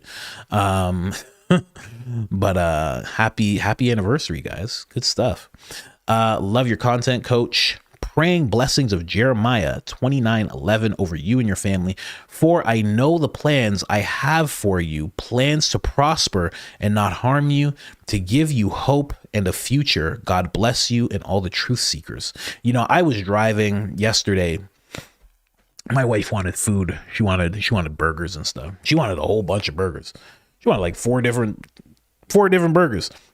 I was driving, and that's when I got to catch. I'm like out in the sticks a little bit, so it goes in and out. But I caught some of what Barron was talking about, and Barron was talking about how every setback that he has had has prepared him for this show. The things that hurt, the things that he's gone through, the different jobs. All of it prepared him for what he's doing today. And I think there's something to that, as long as you follow what you're supposed to be doing. Yeah. Can you wish my mom, Debbie, a happy birthday? Debbie, happy birthday. Happy birthday, Debbie. Happy birthday to you. Happy birthday to you. Happy birthday. I know Black Poppy. Happy birthday to you. I would love it if she didn't know what that meant. She'd be like, what? Why did he say I know black? Did you tell him I was black? That'd be perfect. I would love that. Harmon Guzman. Let me see. Please wish a happy birthday to my favorite Austrian.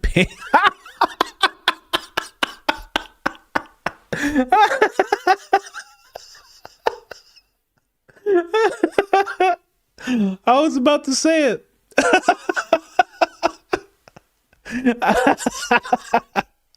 Absolutely not, sir.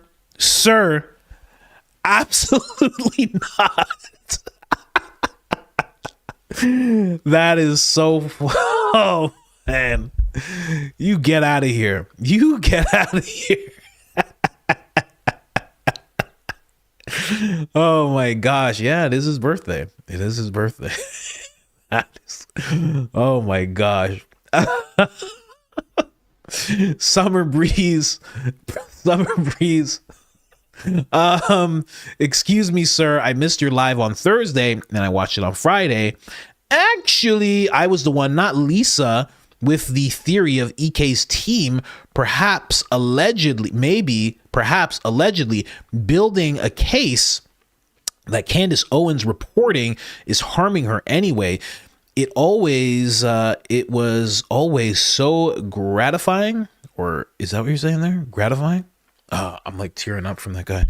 It's always so gratifying when the truth comes out and it doesn't support their narrative, just like Larry Loomer's fake account. Thanks for the reporting on X drama. I have to stay away. It's just too much. I just wait for you to report on it. Thank you very much. And yes, I guess it was you. Sorry about that. I didn't realize. And it looks like your theory's right. I mean, we'll have to see in the next months, but it seems like that's what's going on, right? Let's keep going here. Coach, this is Vanessa.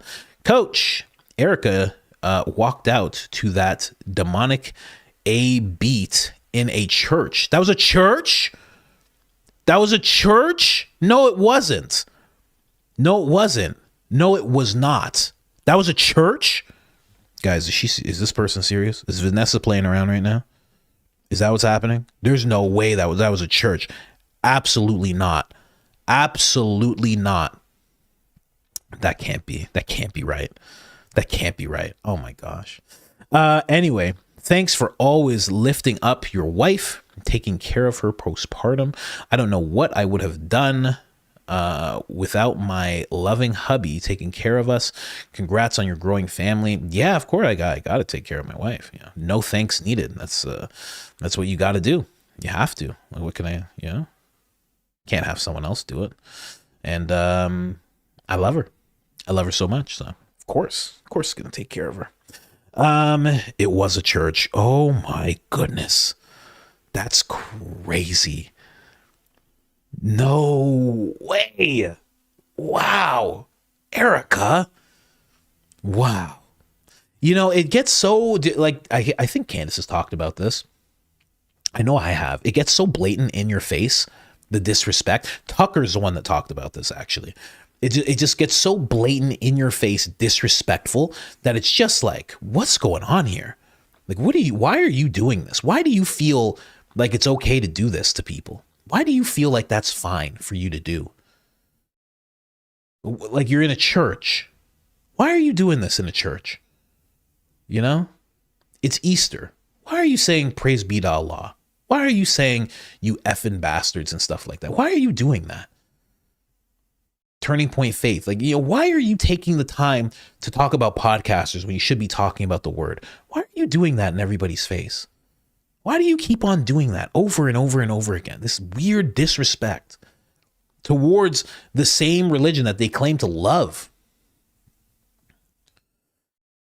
It's getting out of control. It's getting really out of hand. Your Officer Tatum, your impression of Officer Tatum is hilarious, but some might view it as racist. Yeah, the ones who listen to it audio definitely think it's racist because I sound like a white guy, and then all of a sudden I'm like, oh, on the mountain of evidence, oh, you think that you could just be, oh, y'all so stupid. Yeah, if you're just listening audio, this probably sounds pretty bad. But I'm black. I assure you, I'm black. I promise. Click the video. I can. Hey, I'm right here. I'm black. Yeah, I'll show you this side. Only you could get away with it. Love from Maine. Thank you so much. Appreciate you. That's so funny. Butterbug. Have you seen Trigger Smart's latest video? He was portraying Charlie Kirk in a bad light, talking about his events and how they were staged and he didn't know what he was talking about. I had to turn it off. Like, why? The events were staged, like under the tent. Well, I mean, unless somebody's come forward and said that it was staged, I could see why he would say that then. If no one's come forward, I guess it's just his opinion. That's just what he thinks, right? I don't think the events were staged myself.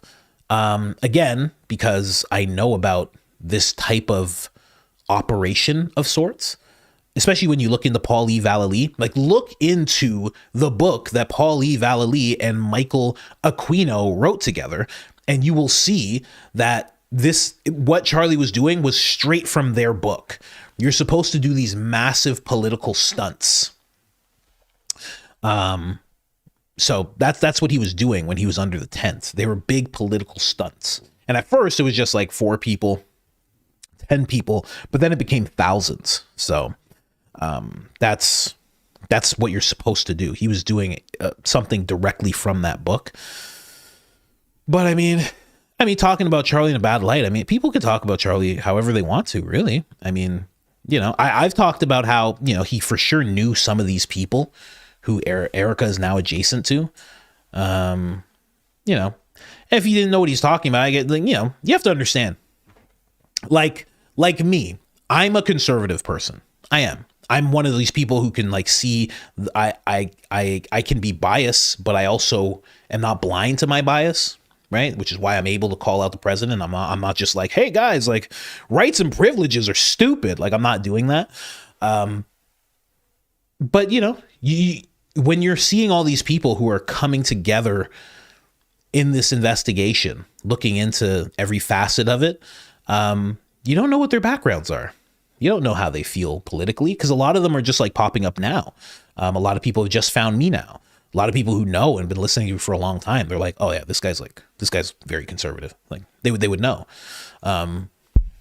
So, and that surprises some people. Some people are surprised by that. And then, you're listening to him and now you're surprised by that. But it's you don't know where he was. He could have been very liberal beforehand, and he's just looking into a case that just seems a little fugazi and seems a little weird. So a lot of times we think when we connect on one thing that all of a sudden we have many things that we connect on. It's not always true. So I guess that's just how he felt. But I have not seen the video, no. What happened just now? See, that's the only bug with this stuff. This is the only bug that I've seen so far with this thing, is that sometimes it just goes a little haywire, just a little haywire. We'll work our way. Moira, happy to have you back today. I heard EK canceled her pyrotechnics because of the Drewski skit.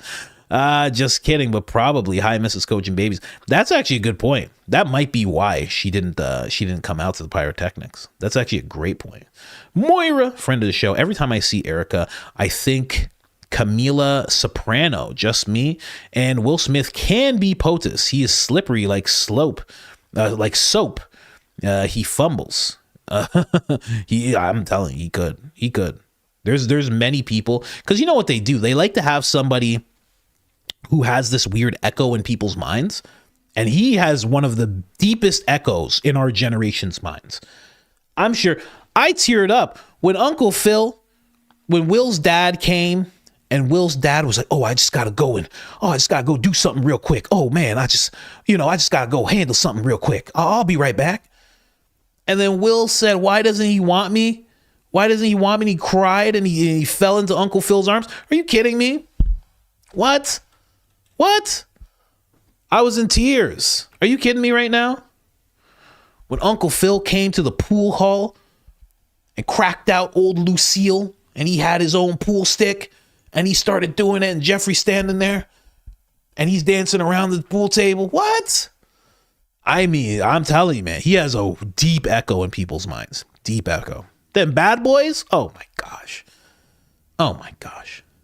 Just the predictive programming alone with this guy. Be crazy.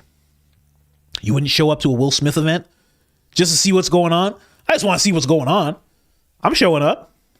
You're gonna need You're going to need a coffee, Coach, after climbing up the mountain of evidence. So happy for you and Mrs. Coach on the arrival of your baby. Prayers for rest and recovery as you adapt. Thank you so much. She needs them more than I do. Yeah, I came in. She went into another room because the baby was going nuts, and she wanted me and the other baby to sleep better. I go in there at like 7 because I started waking up at 7 now instead of 2 hours before the live stream. I want to be more prepared for you guys. I want to be on time. So I go in there and she's just laying there. She's like, and like she just opens her eyes. I'm like, wow. She probably slept like 4 hours, I would think. Like, yeah, she's going through it. But yeah, prayers for me too. And she feels like she doesn't like coffee either. She doesn't like coffee and then breastfeeding and stuff. So it's like she's like a little hesitant to get some caffeine in her. Congrats on the new edition, Coach. Just catching up on the live, responding to the word you were looking for. It may be feculent. Really? I've never heard that word before. You see what I mean? Look what Lionel does for us. May you have a blessed day. Parents of little ones deserve a supportive community.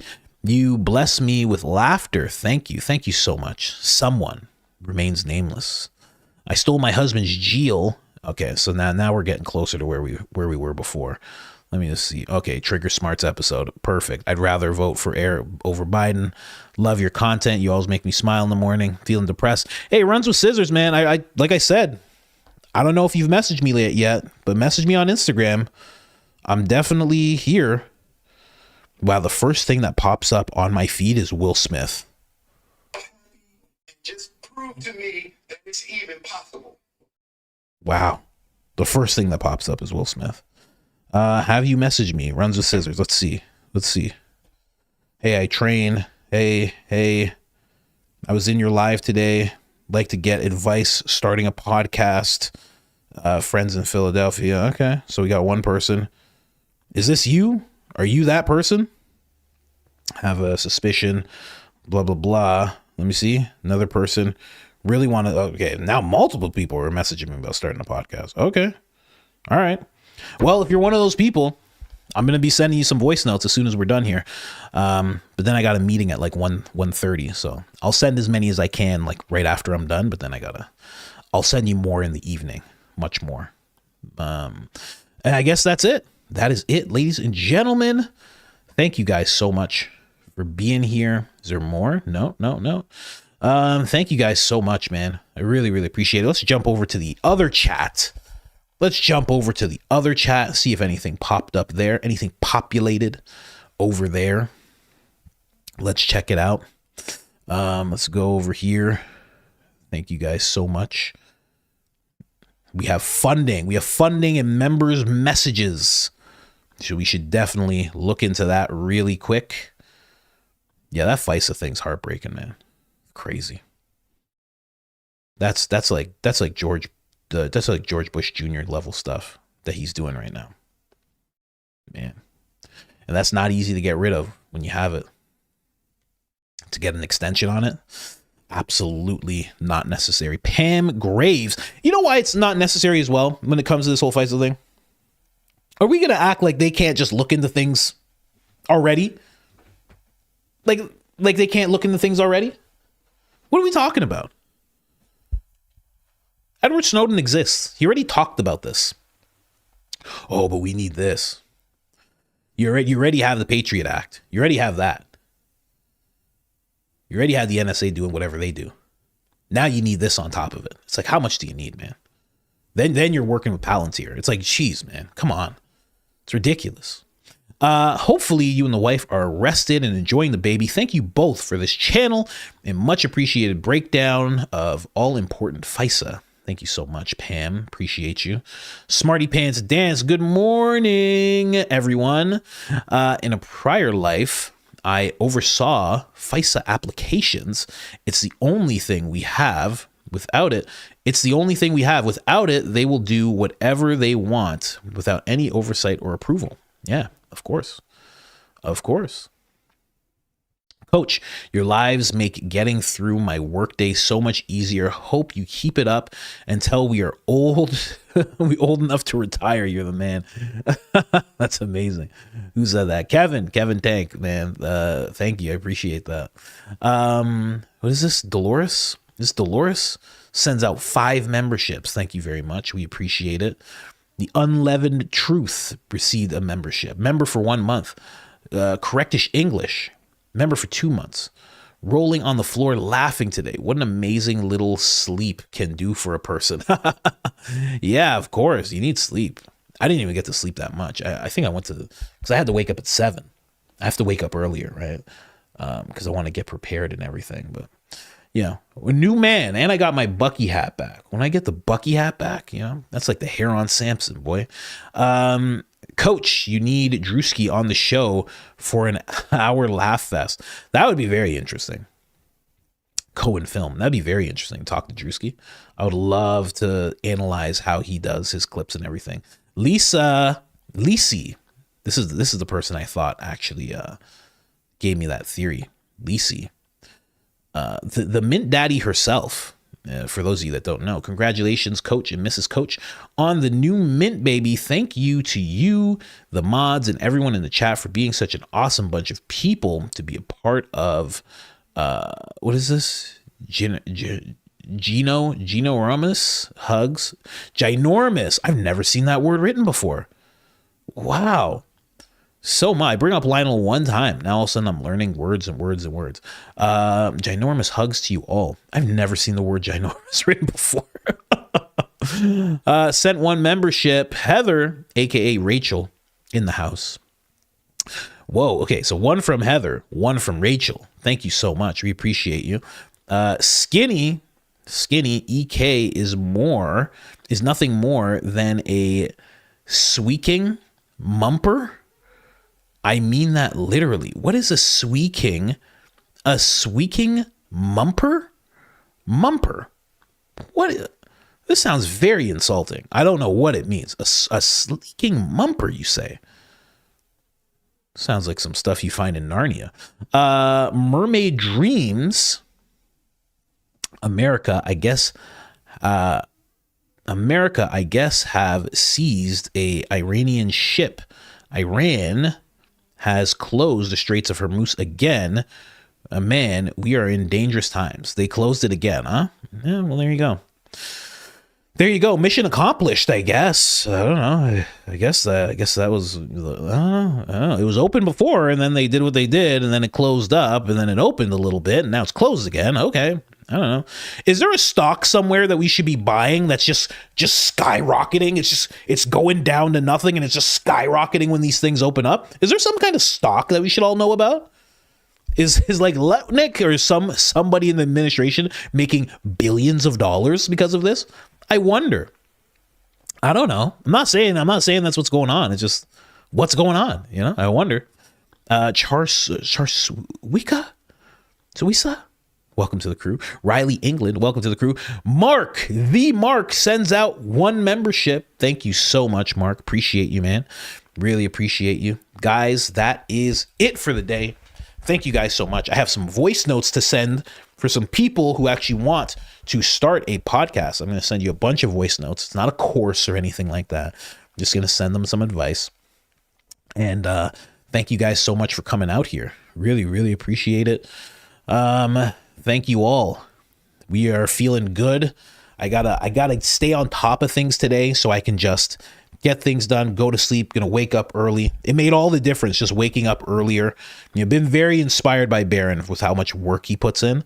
So I'm like, you know what? Maybe I just need to wake up earlier and then I can actually start on time. Maybe that's the key. And it turns out that is it. It took one of my white friends to teach me that. If you want to be on time, you have to wake up earlier. I was like, this is very foreign to me. I don't really understand what you mean by that. I mean, I wake up when I want. I show up when I want. Is that not? That's not how we. No. Oh, you know. So he he taught me a little something there. Shout out to Barron. As always, Candace is going live today, ladies and gentlemen. Do not miss Candace Owens. Then Baron's going to go live after that. He has some stuff that he already has in the cooker ready to go. Can't wait to see what it is. Episode 101. Candace is on like almost 400 or something like that. Your boys over here on live stream 54. We're all growing slowly but surely. But thank you guys so much for showing up. Truly, truly appreciate it. And we will be back tomorrow at 10 a.m. EST. Also, we are going to be interviewing, just so you guys know, really quick, we are going to be sitting down with what is her, Christine, because we finally made it work. How do I spell? Yeah, there it is. We are going to be sitting down with this lady here, the only lady that dislikes Erika Kirk more than Candace Owens. We're going to be sitting down with her on Friday, so do not miss it. We're going to be going live 10 a.m. EST. As I said before, that is when we're showing up from now on, and this number is going to be lower